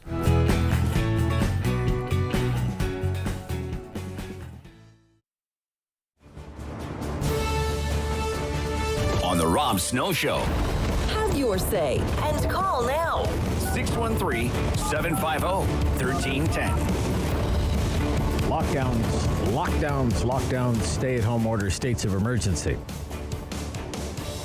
Latest version supposed to expire sometime next week, and the rumor is going to be extended till sometime next month. Now, if case counts are kind of stubbornly high, right?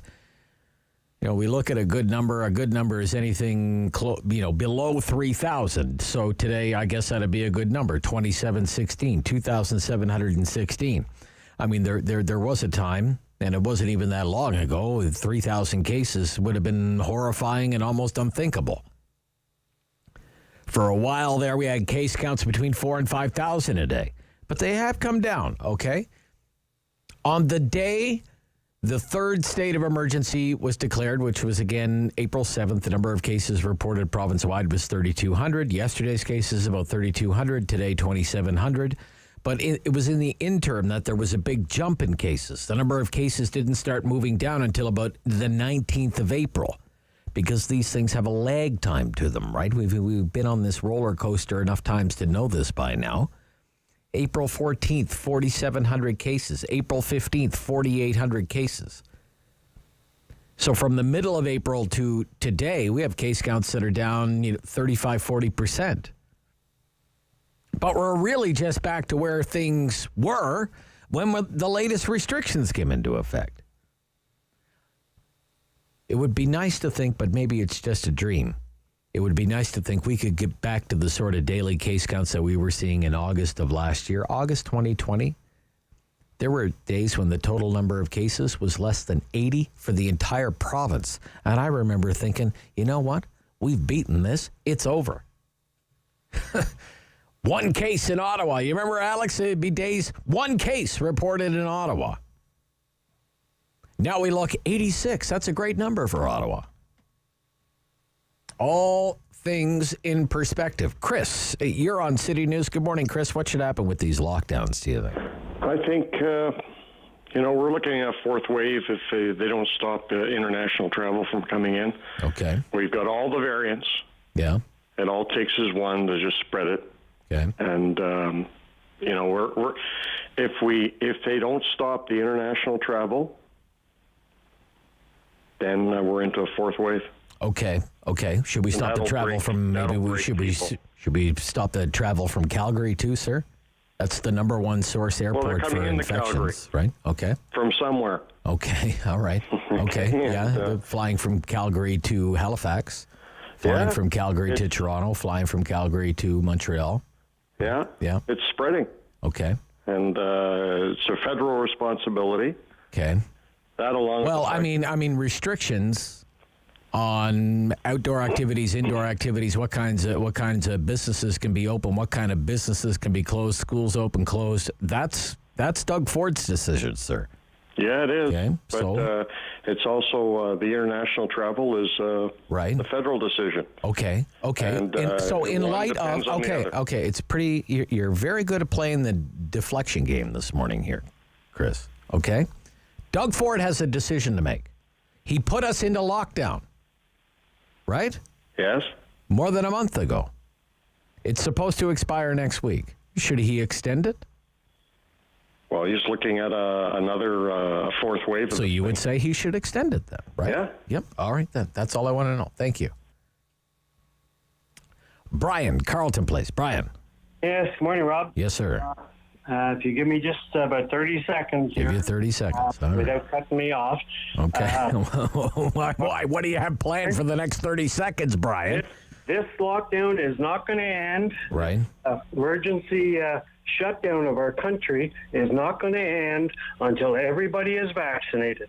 And the reason for that, the only way they can give these vaccinations is to keep us in an emergency situation. Doug Ford is a puppet on strings. And he is not the one making these. Who's pulling the strings? Who's pulling strings? Yeah.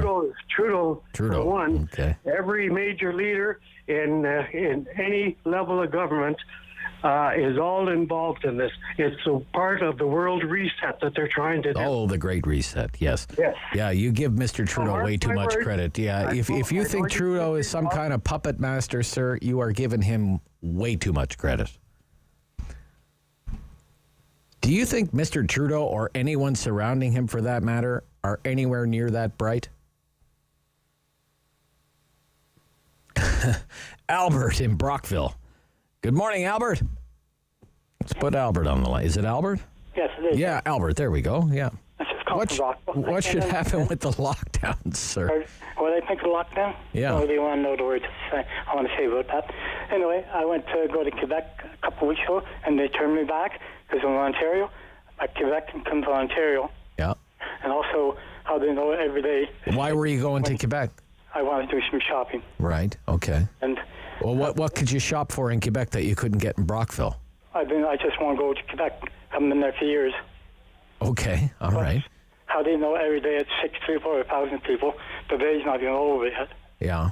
So I don't know. Can't say that. A bunch of donkeys. And how they sport and all this stuff. All right. I'll let you go. Okay. All right. If you can buy it in Brockville and support your Brockville merchants. End of story. Jim in Ottawa. Jim. Yeah, hi. Hi, Jim. Sure. I'm sorry. Did something happen in the last 10 minutes? Everybody take a stupid pill? Jim, go ahead, Jim. All right? Well, there's only one cure for the problem, and that's the you have to get a vaccination. Okay. And we know why there's not enough vaccinations. Right. Well, we're behind for sure. So I mean, it's and we know who to blame for it. Mm-hmm. So why are we playing games? And I mean, I said to the wife when this thing started, I said, Ford, it's going to cost him his job. You can't win. Right. Okay. So, I mean, they have to lock us down. So what? Doesn't matter to me. I'm retired anyway, so not exactly. Well, it doesn't matter to you. It matters to some people, though. I mean, your check comes on a regular basis, Jim, whether we're in lockdown or not, right? You haven't lost anything, right? Oh, well, yeah, but that's just, I don't know if it's the luck of the draw. I'm so goddamn old, it doesn't matter. But, I mean, that's all we need is the vaccinations. It worked in the States when they left everything wide open, and now they're coming down. It worked in the United Kingdom. Yeah. And stop skirting around blaming poor Doug. I mean, that's the way it goes. So stay locked down until we get caught up on vaccines. Well, either that or go out and get sick and die. All right. Okay, Jim. Thank you. Thanks a lot. Thank you. All right. There's a dose of reality right there. 90 seconds left, so this will be the last call. It's in South Mountain. Greg. Good morning, Greg. Hi. Hi, Greg. How are you? I'm okay, Greg. Hanging in there, buddy. I'm getting beat up, battered, and bruised today, but I can take it. Go ahead. I think we need to open the borders to the States so we can all go over to Ogdensburg in New York and get our second shot. Walk into Sam's Club and book your vaccination, right? Exactly. Yeah, 3 weeks apart, too, not 4 weeks, not 4 months apart, right? Yeah. Because they'll gladly give it to us for free. I bet you they wouldn't. All right. Okay. All we got to pay is the $6 to go across the bridge. Okay. Thank you, Greg. Okay. A little bit of levity to end the hour. Okay, that's it for that. Boy, that was an adventure, wasn't it? Wasn't that fun? Geoffrey, Johnston, Kingston, Whig-Standard on the way. He writes about international affairs. We'll talk about patents and vaccine equity. Dave Sali with the Ottawa Business Journal, some of the big local business stories. And how do you hack a pipeline? He's the Director of Advanced Cyber Intelligence and Security at ADGA Group Consultants. George Al-Koura is my guest. We'll also talk about Bill C-10 with Senator Pamela Wallin. All ahead, Rob Snow Show, City News.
Number one for local news in Ottawa and the Valley.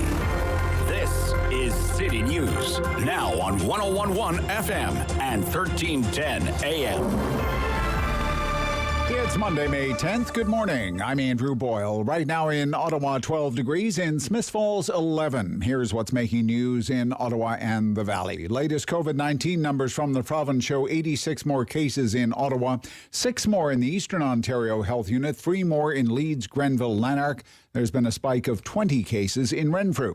Now, the province has a number of new COVID vaccination measures announced today.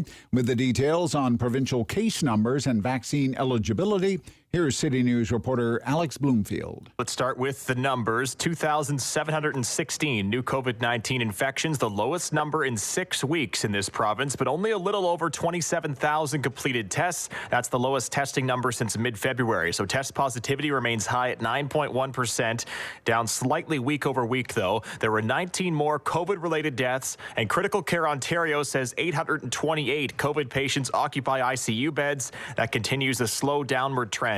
On the vaccine front, just 94,000 shots on Sunday. That's normally a low day, but a number of eligibility updates coming this week. Tomorrow morning at 8 a.m., a new group of essential workers, including grocery store employees, and a new group of those with pre-existing health conditions, including diabetes, will be eligible to book through the provincial portal. On Thursday, the age threshold for mass vaccination sites drops to 40. Those who care for or work close to those infected with COVID-19 are having the interval between doses shortened, so second dose bookings will become available at some point later in the week, according to the province, for those ranging from first responders to those working in ICU units. I'm Alex Bloomfield. City News Time, 11:02. The number of postponed surgeries in the province will be over 419,000 by September. The Financial Accountability Office says the cost to the province to make those surgeries up will be $1.3 billion. That's more than double the amount of money that has been earmarked by the government for this process. It also is going to take 3.5 years to clear the backlog. It's all depending on whether hospitals have the capacity to operate at 11% over pre-pandemic volumes for that 3.5 period of time. Canada is scheduled to receive a couple of million doses of Pfizer's COVID-19 vaccine this week as provinces continue ramping up their immunization effort. The 2 million shots represent the only expected shipments to come this week. Moderna delivered 1 million doses ahead of schedule last week, and the next shipment is not due until next week. The arrival of more Pfizer product comes as BC, Ontario, and Quebec expand the list of people eligible. Canada's also been in talks with the United States for more AstraZeneca doses. AstraZeneca has been linked to a new and rare vaccine-induced blood clotting syndrome. 12 cases have been confirmed in Canada and 3 people have died. Jerry Smith, The Canadian Press. City News Time, 11:03. The Royal Canadian Air Force hoping Canada will open its doors to military pilots from other countries. It's seeking to address a long-standing shortage of experienced aviators. In an interview with the Canadian Press, RCAF Commander Lieutenant General Meinzinger says the military is working with Canada's immigration system to streamline the enrollment of pilots from overseas. Al Meinzinger says about 10% of the Air Force's 1,500 pilot positions remain unfilled. Ottawa is getting another Farm Boy location. The grocery retailer is set to open its 16th location in the capital on Greenbank in Barrhaven. The new store will also be the company's first to open without single-use plastic grocery bags. Farm Boy's team phasing out the single-use plastic grocery bag from all stores starting on June 1st. This store is located at 1581 Greenbank. It will employ 135 people. It's set to open next Monday. I'm Andrew Boyle for News Anytime. Follow up online at ottawa.citynews.ca. The world is changing. So keep up with Rob. The Rob Snow Show returns on Rogers TV and City News, 101.1 FM and 1310 AM. Geoffrey Johnston writes about international affairs for the Kingston Whig-Standard. He's with me here on the Rob Snow Show every Monday morning. And good morning to you. Good morning, Rob. Yeah, welcome back. Your latest column is about vaccine equity. In your opinion, what is vaccine equity? What does that term even mean? So it basically means sharing vaccines and the know-how to make vaccines and the technologies behind it with the entire world, because every person on this planet at some point is going to need a vaccine for COVID-19, because if the developing world is not fully vaccinated in a timely fashion, and non-governmental organizations are suggesting that it might be 2024 before many developing countries, low-income countries, will be fully vaccinated. If that doesn't happen, then that means a lot of people are going to die, others are going to get sick and suffer long-term consequences, and the virus itself will mutate and continue to spread around the world and threaten those countries that have already been vaccinated. So vaccine equity would address those issues. Okay. In your latest caller for the Kingston Whig-Standard, you say if you live in a wealthy nation, it's actually in your own self-interest to want to achieve vaccine equity. What do you mean by that? So the former British Prime Minister, Gordon Brown, who is also a special UN envoy for education, addressed the World Health Organization and a special press conference last week, and he made this very point. He said that the world has been very slow in vaccinating low-income countries, and as a result, the virus is spreading, mutating, and could eventually one day threaten the developed world. In other words, a virus mutant could arise that could circumvent vaccines and start the pandemic all over again in places like the United Kingdom and the United States, which have both those countries have done an excellent job in vaccinating their own people. And so he's making the point, and I agree with him, that if we want to end the pandemic and bring it to effectively a controllable level so that it's just something like, we get immunized every year against the flu, we've got to make sure that everybody on the planet gets vaccinated sooner rather than later. Okay. Why do you support the suspension or a waiver for the intellectual property behind COVID-19 vaccines?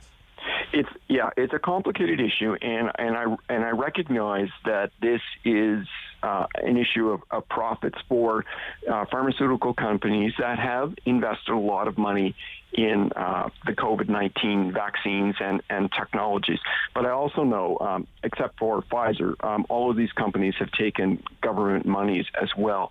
So I think in the end, it is a public good. Now, I'm not saying that they shouldn't be paid, but what I am saying is that if this waiver were to pass, they would have to allow generic companies to manufacture these drugs, and then those generic companies would pay royalties to the companies that hold the patents. Now, in the end, it's not just about the vaccine formula.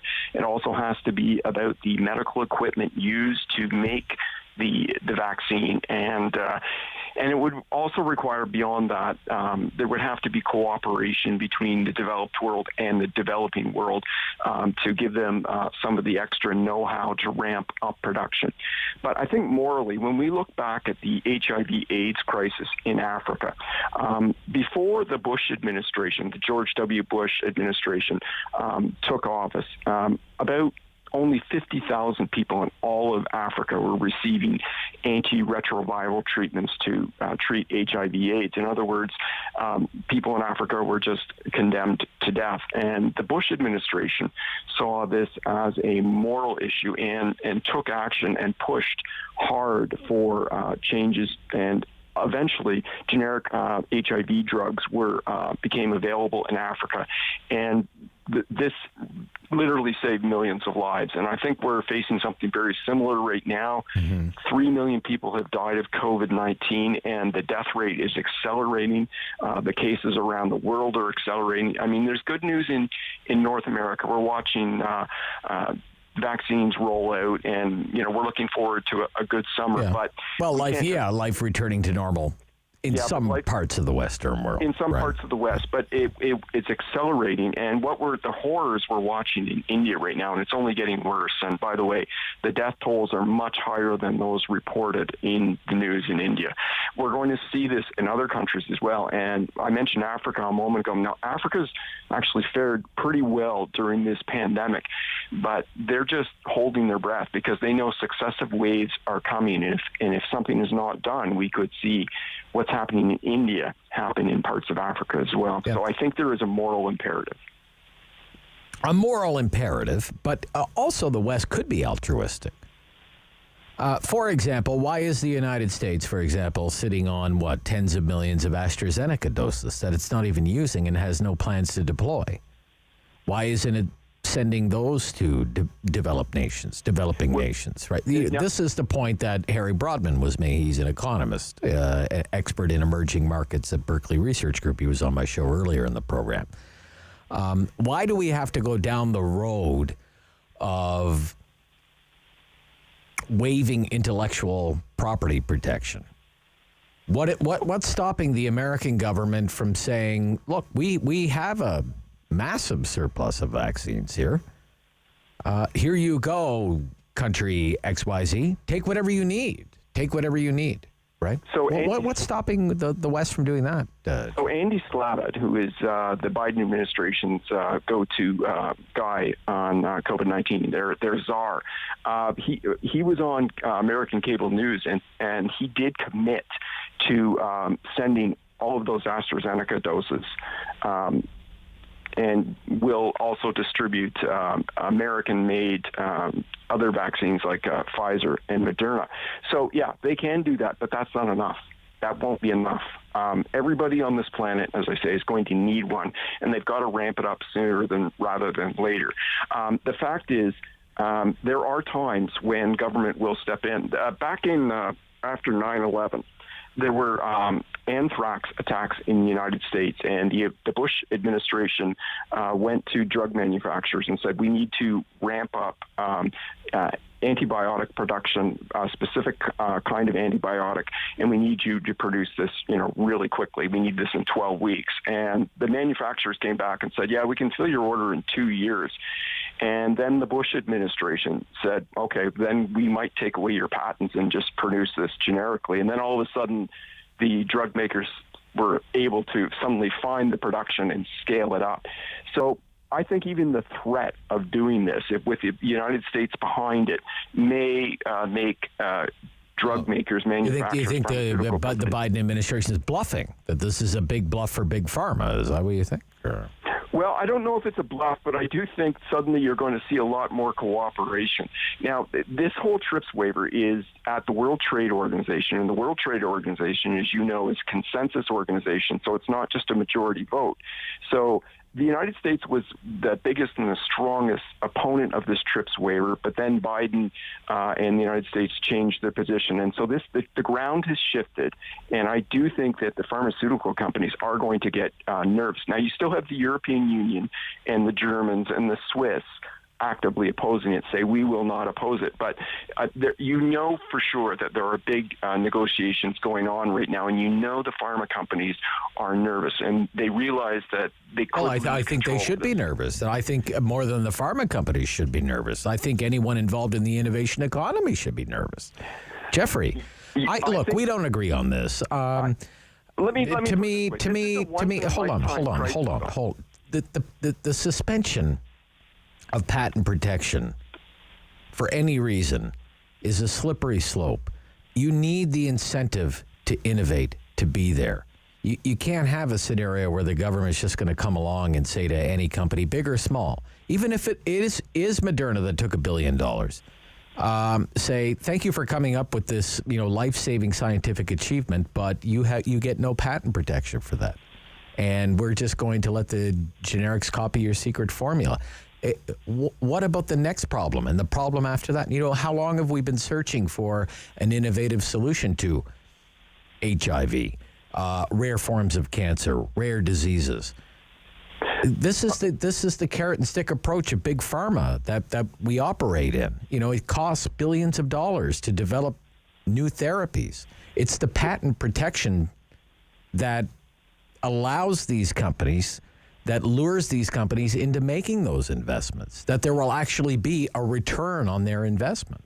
So to me, it's a very dangerous precedent that would be set here. So I'm glad you brought up the HIV again. So we do see the use of generic HIV antiretroviral drugs in the developing world, but the big pharma industry is constantly coming up with new innovations for HIV/AIDS drugs, antiretroviral drugs, and this is evolving all the time, and it hasn't stopped that.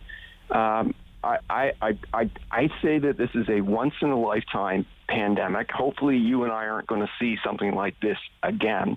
I think if this is allowed to continue, we're going to be in a very bad place in 3 years. And I don't know where that will leave us as a civilization, because the global economy, Rob, is at threat. So if the developing world does not come out of this anytime soon, forget going back to the way it was in 2019, global supply chains will be broken. Maybe you'll be able to go to Europe, but then maybe in 2 years' time, a new variant will arise and you won't be flying anywhere, and our airlines will collapse and there'll be no more tourism. I mean, there are a lot of moving parts in this. Okay. It's okay to disagree every now and then. Absolutely. Okay. Thank you. Great to hear from you. We'll talk soon. Bye-bye. Yeah, from the Kingston Whig-Standard, where he writes weekly about international affairs. That's Geoffrey Johnston. David Sali's here every week, too. He's the editor with the Ottawa Business Journal. He's got some great stories for us this week, coming right up on City News.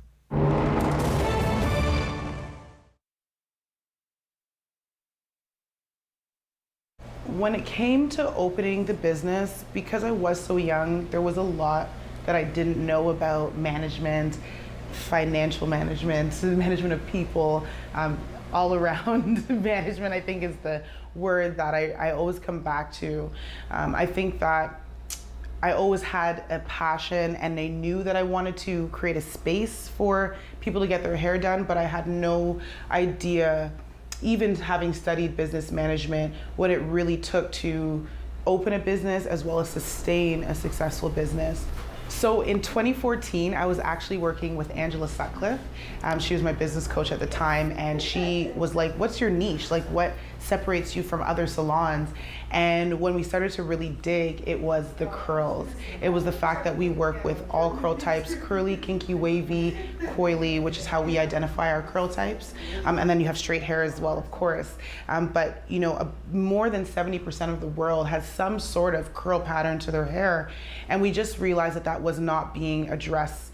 It wasn't something we learned about in school. So I went to the States and I traveled all over to kind of gain the information that I have now to be able to share it with our clients and as well as with other stylists. So in March, when it came, I thought it was gonna last, a week, 2 weeks, through, I think it started off at 2 weeks.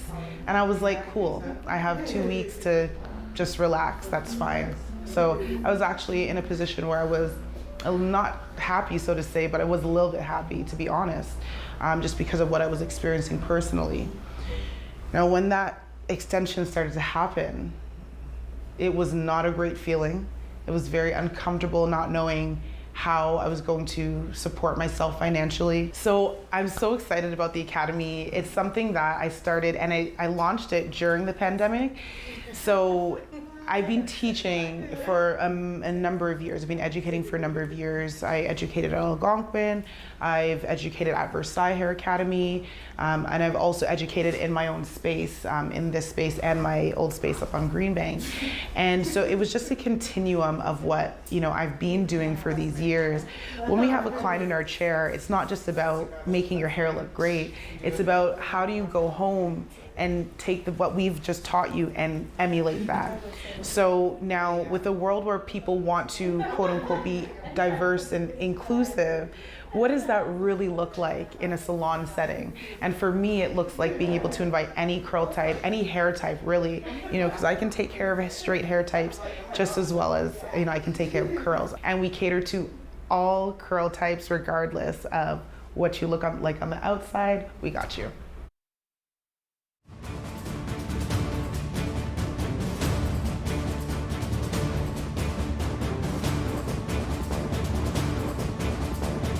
Fair. Fun. The Rob Snow Show returns on Rogers TV and City News 101.1 FM and 1310 AM. David Sali is back from the Ottawa Business Journal. Good morning, David. Good morning, Rob. Yeah, it's great to hear from you. I had never even heard of this medical clinic that has made news in the Ottawa Business Journal this week. Exec Health sold now to a billionaire-backed BC firm, but this is a medical clinic, private medical clinic in Ottawa. Curious, sold for $12.6 million. What is Exec Health?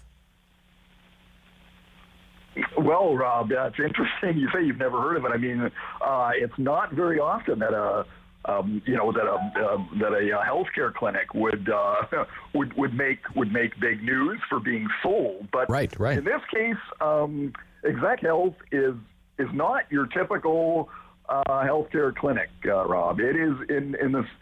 For one big reason, it caters to it tends to cater to a fairly well-heeled clientele, I guess you could say, like other CEOs, that sort of thing, busy business people who really want sort of, as they call it, concierge level healthcare. So it's a privately owned clinic. It's been around now for over 15 years, founded by an Ottawa entrepreneur named Sanjay Shah, who kind of saw that there was a niche for people who really wanted to, they didn't have time to sit in waiting rooms and then get a 5-minute checkup and be gone. These are very thorough checkups where you can be in there for an hour, 2 hours or more, and they have specialists who just really do thorough. So they cater to a limited number. They have about 1,000 clients, and your typical.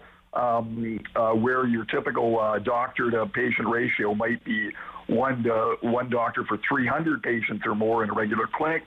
This is more like less than 1 to 100. So you're getting a more personal level of service. And so this clinic, got sold just recently for a cash and share deal for it could be worth up to $12.6 million. The deal if the clinic hits certain earnings targets. Really interesting, right? You don't hear about this very often in our healthcare system, something like this. But the company that's buying it is interesting as well. It's called Well Health. It's traded on the Toronto Stock Exchange. It's becoming a real major force in the health tech scene. It now owns nearly 30 clinics across the country, and its really, its niche is digital record keeping. So digital billing, cybersecurity solutions for healthcare facilities all across North America. It's backed by, one of its major investors is Hong Kong billionaire Li Ka-shing. He's a very well-known business magnate in Hong Kong, worth in the tens of billions of dollars. So he's a backer. He's a Canadian. He's a dual citizen, I think, as well. He has Canadian citizenship as well. That's very right. interesting. So he's involved. He's backing a few. He's a big shareholder, I believe, in one of the big banks. So So he thinks that this is kind of the right. He loves this model, catering this real private concierge level healthcare. So so it's really interesting to see how if Exec Health keeps growing. It had revenues of more than $3 million last year, most of them from recurring membership fees. You pay to be a member of the clinic. That's what gets you this level of service. So very interesting, Rob. Yeah, very interesting. Okay. I want to jump ahead. Because when I think about software companies in Ottawa that might be, say, making acquisitions, I have to be honest with you, Corel doesn't spring to mind right away. But nevertheless, Corel is making acquisitions, just made an acquisition. Tell us about what Corel's been up to. Yeah, well, it's interesting, Rob. Corel, as you say, isn't a company we hear about that much anymore. I mean, years ago, back in the Michael Copeland days, then it was just, everywhere, right? He was on the cover of everything. The Sun constantly. He was he was our, he was the tech rock star almost. He was putting Ottawa on the map. It was Mike and Terry's lawnmowers, right? It was Mike and Terry's lawnmowers. I mean, it was they were the whiz kids. And then yes. Yeah. Exactly. So then, of course, Corel became very well known, put its name on the Sens Home Arena, sponsored the WTA tennis tour, all of that. Recently, it's been much more low profile, but it's trying to change that a bit. It's made several acquisitions over the last few years. Of course, best known for Corel Draw. It's design software, but now it's kind of diversifying itself. And its most recent moves, it bought an ad blocking platform last week called Ad Remover. And that's all part of its kind of new strategy under its new CEO, Krista Quarles, who is a Silicon Valley veteran. She's been around for years, and a number of startups down there. She was recently the CEO of Open Table, which is an online restaurant booking service. So she got hired last fall with kind of the mandate to keep growing Corel through acquisition. So, and ad blocking software, not necessarily the kind of thing that I necessarily want to be promoting for obj.ca, but hey, people like, obviously, right. Obviously a lot of people do like to use this software, and so it's just one more sort of tool in Corel's toolkit. They've been expanding for years outside of their the core offerings that people might have thought about them, and they've now expanded their business utility space into all kinds of different areas. One of them is Parallel, that's software that lets Mac users run Windows applications. So it's kind of becoming more of a broader based software company, and this acquisition is kind of yet one more way it's trying to further expand its offerings. Robin, Corel still maintains a strong presence here in Ottawa. Most of its employees are still in Ottawa, but it does have operations all over the world. Oh, really? Okay. Interesting that. Yeah, it still does. So it hasn't gone away, I think, is the bottom line. Yeah, I just looked at it, Corel.com. My gosh, I probably haven't been on this website since 1997. Corel Draw 2021. I mean, there it is. WordPerfect. I remember when they bought WordPerfect. WordPerfect. Absolutely. Yeah. Still going. WordPerfect. Okay, very interesting. Corel back in the news at the Ottawa Business Journal. Everything old is new again. David, great to hear from you this week. Thank you so much. You too, Rob. Yeah, talk soon. From the Ottawa Business Journal, that's David Sali. We will talk about pipelines, the big pipeline hack in the United States, Colonial and the ransomware attack, next on City News.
Number 1 for local news in Ottawa and the Valley.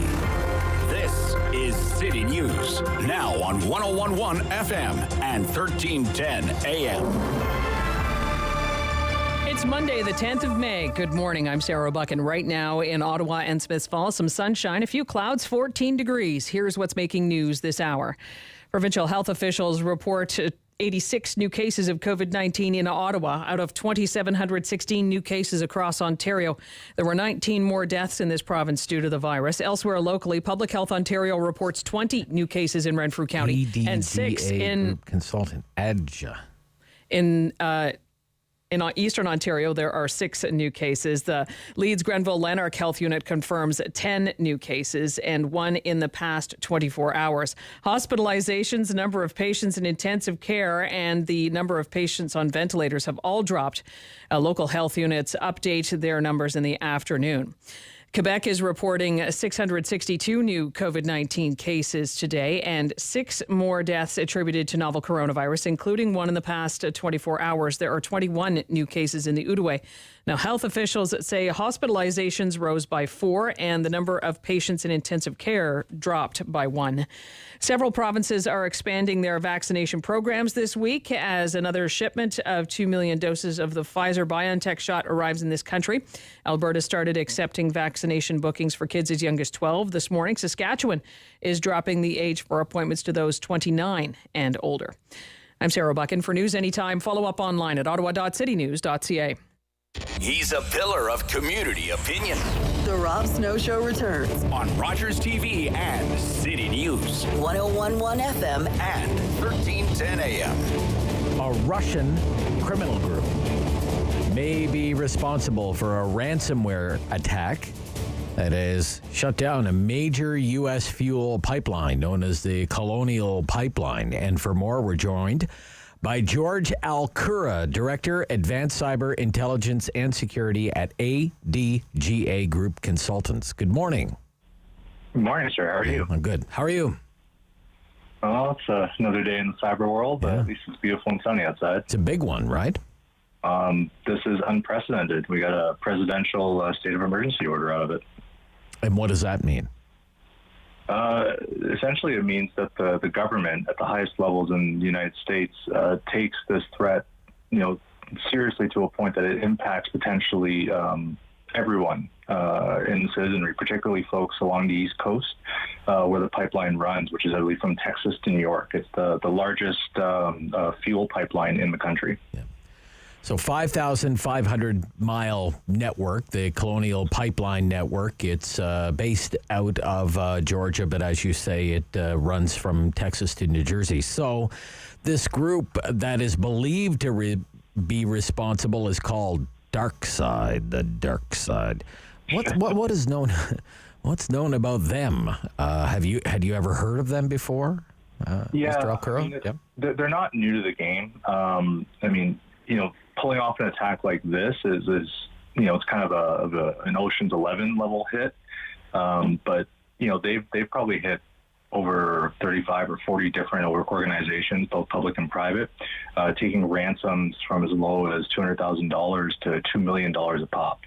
And they run a ransomware as a service platform as well. So this kind of leads into a very interesting development in the cybersecurity world, because now these criminals are actually starting to organize themselves like a corporation, and they're offering their service platforms up to folks who don't individually have the skills to do these types of things, but can actually, subscribe to that platform and conduct targeted attacks on their own. Ransomware as a service. You betcha, yeah. Wow. Who would you like to attack today? This is the going rate. Okay. Hey, man, for 2/10 of a Bitcoin or a couple $1,000s, it's pretty much at your fingertips. Well, with a target like this, a 5,500-mile pipeline network, the most important pipeline network, according to some in the entire United States, as you say, an unprecedented emergency declaration from the White House, would that lead you to believe that this effort here is state-sponsored? I've spent quite a bit of time, yesterday and then this morning kind of looking into that, and there's not enough information out there for me to make any kind of like positive statement. But based on, previous experience, something from this level, the state, if they didn't directly contract it, which certain states like Russia and China tend to do with their criminal organizations, then for sure they would have had visibility about it. Like someone would have known that they were conducting this type of thing, and there would have been considerable planning for it to be pulled off. This isn't just something done overnight on a whim. Okay. What do they want? What would the demands be in a hack like this? Outside of sheer profit, which, for an organization like this, that's obviously one of their primary goals. It really depends on who's pulling the trigger, So if they're getting orders from a nation state actor, then there's geopolitical implications as to why they targeted this specific thing. If you're looking at national critical infrastructure like an oil and gas pipeline, it's as much an intimidation tactic as it is anything else, because there's no active, kinetic war. There aren't, Russian troops marching on Washington or on New York or what have you, but it's more to flex that, we have this capability. These people can work for us if we want them to. This is something you need to be aware of. And I think, just like how, kinetic militaries will run those big, grand exercises in international waters to kind of flex their muscle, this is a similar type of thing in the cyber sense. What does this say about, in your assessment, Mr. Al-Koura, the private IT infrastructure of some very important assets in the United States? Is it really sophisticated enough to prevent breaches like this? It would seem the answer is no. Or is it a constant game of cat and mouse? I would say it's a little column A and it's a little column B. In the American case, I think they're probably one of the leading nations in the world in terms of having a harmonized program where there's coordination between government and private sector, particularly around their critical systems. They have much stricter compliancy policies and mandates that folks who want to operate in those industries have to work under. But it's not a state of perfection. Where there's an issue, particularly because the government relies a lot on their commercial supply chain to get a lot of these types of operations done, whether it's utilities and oil and gas, whether it's healthcare, whether it's financial services, you name it. There's an integration between smaller organizations or commercial organizations and government who's actually trying to facilitate a lot of these services.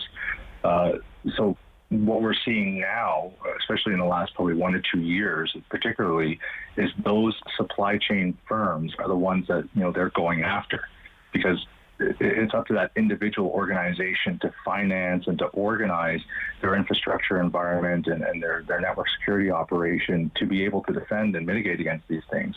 And a lot of organizations, they simply haven't gotten to the level of maturity where they can do that. Right. And I think there has to be a lot of effort, particularly as a result of this and a few other recent wide-scale attacks. Like I'm thinking of SolarWinds that happened last year, where there's got to be harmonization between the government and these commercial organizations and the standards upon which they build their environments, that they protect themselves, that they do their incident response processes. There's always room for improvement, but I think what this is exposing is we are not. We in the West are not perhaps as mature in the network sense as we need to be to defend against, the rapidly evolving threat from foreign nation state and commercial adversaries. Well, yeah, if what the biggest U.S. pipeline its computer network is vulnerable, what else is, today it's a pipeline. What is it tomorrow? Is it the electricity grid? Is it a nuclear power plant? Is it a big water treatment facility cleaning the water in a major metropolitan city in the United States? It's frightening, right? Really, what the capabilities, what they seem to indicate. Well, we have to think too, we're getting into smart buildings and smart city systems, right? So everything from your traffic to municipal waterways, that kind of thing. These are the types of things that now, where they might not have been touched before, they're directly integrated together, and they can be actually touched from an external network. So, if you have a smart traffic system or you have a smart building and a bad actor gets inside and gets presence in that environment, you pretty much can have, the operations shut down completely. Or worse yet, as we've seen in certain other cases like the Stuxnet operation from about 10 years ago, they can actually cause a meltdown. And in certain cases, that could lead directly to the loss of life.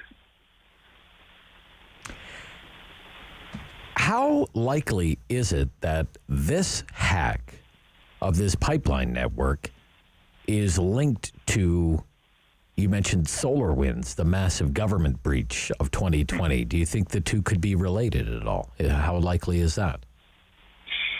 Look, there's nothing to indicate that they're directly related. Okay. The only potential point where they might be related is if they were both coordinated under a single nation state entity. So if a government, I'm not going to say what government, but if a government had intents to cause, economic slowdown or disrupt activities in a target state in the West, then, they might coordinate with their cyber criminals.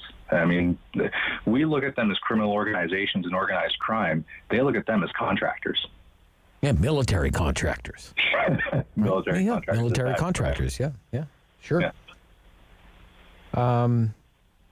It has been reported by some media organizations that before the actual ransomware attack itself, there was the theft of 100 gigs of data. That's a lot, right? 100 gigs? That's a significant amount of data. What would they do with that data? It really depends on what they're taking. If they're taking personal identifiable information, then that's anyone who, is working for that pipeline, anyone along the pipeline supply chain that, have to register their information as well. Capital programs, whatever the case, where maybe stock market information, who knows, right? Sensitive information. Yeah, and the worst yet, though, they could also be stealing blueprints. They could also be stealing infrastructure design, which, plays into fiscal security risk as well. Maybe they're trying to target something specific, and by doing this massive hack and exfiltrating all this information, they're able to sell or supply, again, some government of sort with the information necessary to conduct other types of intelligence or sabotage operations.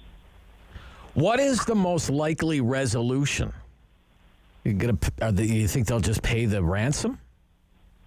I don't believe so. I mean, look, the FBI's official statement on ransomware advises victims not to pay it. There's no guarantee that the hackers are going to restore the information. Worse yet, it paints a massive target on the back of that business as it's seen as unprepared to handle the cyber attack, and that they're willing to pay the ransom. So I believe what they're going to do, and it's likely what's happening right now, is that organization has a good business continuity and disaster recovery program in place. So they'll essentially stand up a secondary environment and get operations up and running again while conducting assessments on the compromised networks that they have to figure out how they can root out the files that have been crypto-locked. Okay. Fascinating once more. Frightening still. Thank you again, George Al-Koura. Nice to hear from you. Always good to hear. Appreciate your expertise, George Al-Koura, Director, Advanced Cyber Intelligence and Security, ADGA Group Consultants. When we come back, Bill C-10. This is City News.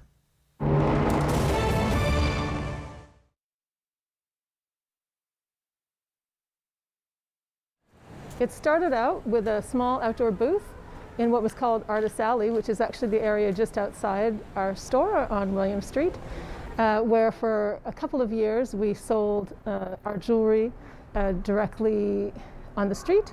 And then we slowly evolved to having an indoor location in this building, 55 Borrowed Market Square. We then moved to another location in Place de Ville, and then moved back down here on Dalhousie Street at Irrigere in the 90s. And then back into this building again in 2000 as a collection.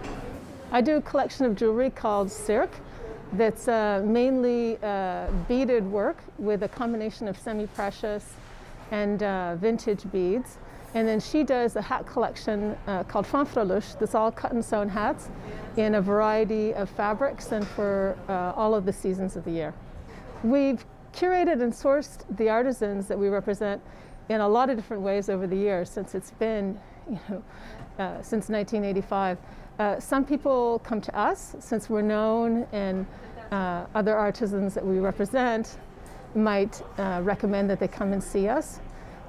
Some people we find at craft shows, or we see their work, somebody wears it in, and we go and track it down and bring it.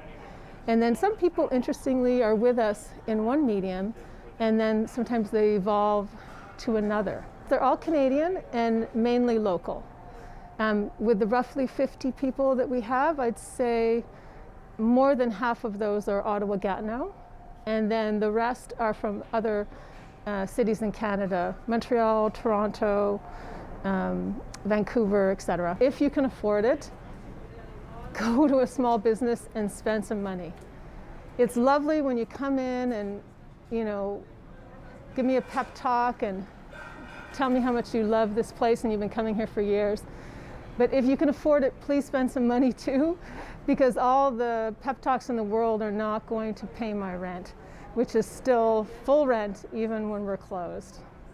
Then secondly, if you can't afford to spend money, follow the businesses that you want to support on social media. Go to their Instagram, go to their Facebook, follow their Twitter, and then retweet, share their Facebook page, like and comment. Because if you can't afford to, as many of us can't right now, to do extra expenditures, doing all of those little things like that will raise the visibility of those small businesses, and hopefully for them result in some online or curbside or other business for them.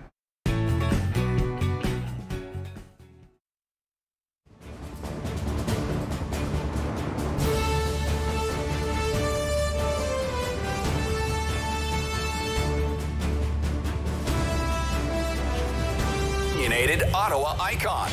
The Rob Snow Show returns on Rogers TV and City News. 101.1 FM and 1310 AM. So I have two stories here in front of me, written about 24 hours apart, both from CTV News. It says, first one, while the government, quoting here, while the government, Trudeau government, continues to insist that individuals' online audio or video content won't be subject to federal regulations under Bill C-10, the CRTC could impose regulations on accounts that have a large enough following or are making enough money off of it, according to Heritage Minister Steve Guilbeault. Okay, so that's the lead of the first story. That's about the older story. Then there's this one. This is the updated story. Updated because the minister, the Heritage Minister, has basically issued a statement to CTV saying, that's not what I meant. Quote, after suggesting that under Bill C-10, the CRTC could impose discoverability regulations on individuals who have a large enough following online, Heritage Minister Stephen Guilbeault now says that's not the case. In a statement sent to CTV News, the minister says he used unclear language. Unclear language. Unclear language. Okay. Let's get into Bill C-10 and why it needs to go back to the shredder. We have on the line Senator Pamela Wallin. Good morning. How are you? I'm okay. How are you? I can feel you getting riled up. Well, this one has had me riled up since I first learned about it. Yes, yes. What version of the news do you think is the truth? Well, I actually watched the interview with the minister, and I've watched many interviews with the minister, and I think it would be generous to say that he, I don't think, understands the import of his words and understands what the role of the CRTC is. Because if you say that the content of what user-generated content, that's you, that's me, that's 1,000 other sources we could cite. If we are to be subject to these rules, then that constitutes a restriction on expression It constitutes, in my mind, a challenge to free speech. And the mixed messages just weren't from yesterday in that most recent interview. He did say at other times on this over the course of the last few weeks that if a government, not just the CRTC, there might be a government-appointed referee who can decide that the language used or the opinions offered up by ordinary citizens, if they offend what the minister calls a sense of social cohesion, or if the language is considered a political taunt, which means critical of the government or its policies, then those two cases could be seen as something that needed to be censored or removed. I just don't think with 24 hours notice. With 24 hours notice, Senator Wallin, with the so-called internet kills. That's aside. But it's still frightening that they would try. Use messages everywhere because, before he was opposed to regulation and this is the Prime Minister speaking in 2019 at an open government meeting with other governments. He basically said that tech sector is receptive to self-regulation, recognizing that users will eventually delete their accounts if the platforms become pools of toxicity. In other words, he's saying people are smart enough to use their own judgment, and if they don't like a platform that is putting out a lot of information they won't use that platform. Now, in the last few weeks, he's referred to critics of this bill as people in tinfoil hats. So there's quite an extreme there, too. So when you listen to the former commissioners of the CRTC, when you listen to free speech advocates, of which I consider myself one, having spent many, many years in journalism, I think that there's no way to fix this particular bill, or no way that they seem willing to fix this bill. Let me ask you, Senator Wallin, you spent a career in broadcasting in an industry regulated by a regulator, the CRTC. Although in Canadian broadcasting, we like to self-police. We do have a Broadcast Standards Council, right? But nevertheless, Mr. Guilbeault says if an accounts channel has, quote, millions of viewers or is generating a lot of money on social media, they are acting like broadcasters. Do you think, YouTubers who have millions of followers or are making a living using YouTube or a like platform, are they, quote unquote, acting like broadcasters? What's your opinion on that? Well, I don't think they are. I think that this is a bill designed to update or, quote, modernize, in their words, the Canadian Broadcasting Act. This is not the mechanism to go and establish or achieve the goals they want. Mr. Guilbeault has said that he wants the big tech guys, the Netflixes, the Twitters, the YouTubes, to contribute the way all broadcasters in Canada do, the CBC, CTV, radio stations from one end of the country to the other, global, all have to contribute to a fund to support Canadian content. And that is, you can do that in your country, whether people all think it's a good idea or not, but you're allowed to regulate the content in your country if it is over the airwaves and if it is meets the definition of a broadcaster. These new forms don't meet the definition of a broadcaster. So if you want them to contribute, you either ask nicely and see if they will, or you tax them.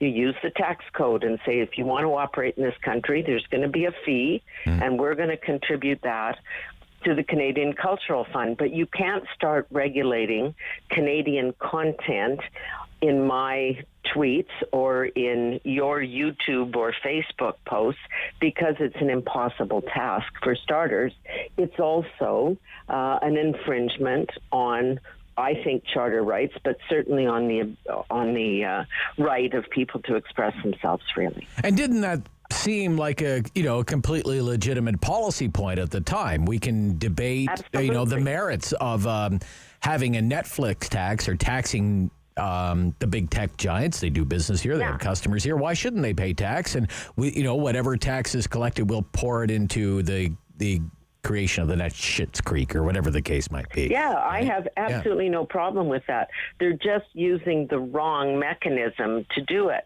But what really troubles me is that there was an explicit exemption written into this piece of legislation. It said, I'm paraphrasing, this won't apply to individuals who are sending out tweets, or maybe they have a podcast, or they post a lot on Facebook, and they have thousands, maybe millions of viewers. Explicitly said, they took that exemption out. They took it out of the legislation. So it begs two questions. Why was it there in the first place? Somebody must have thought it was an issue. And why would you take it out when so many people are concerned about this issue? So I think it's time for back to the drawing board, but I don't get to make that decision. No, but it has. It highlights, Senator, though, how it's morphed way beyond any kind of debate about a Netflix tax. You're right.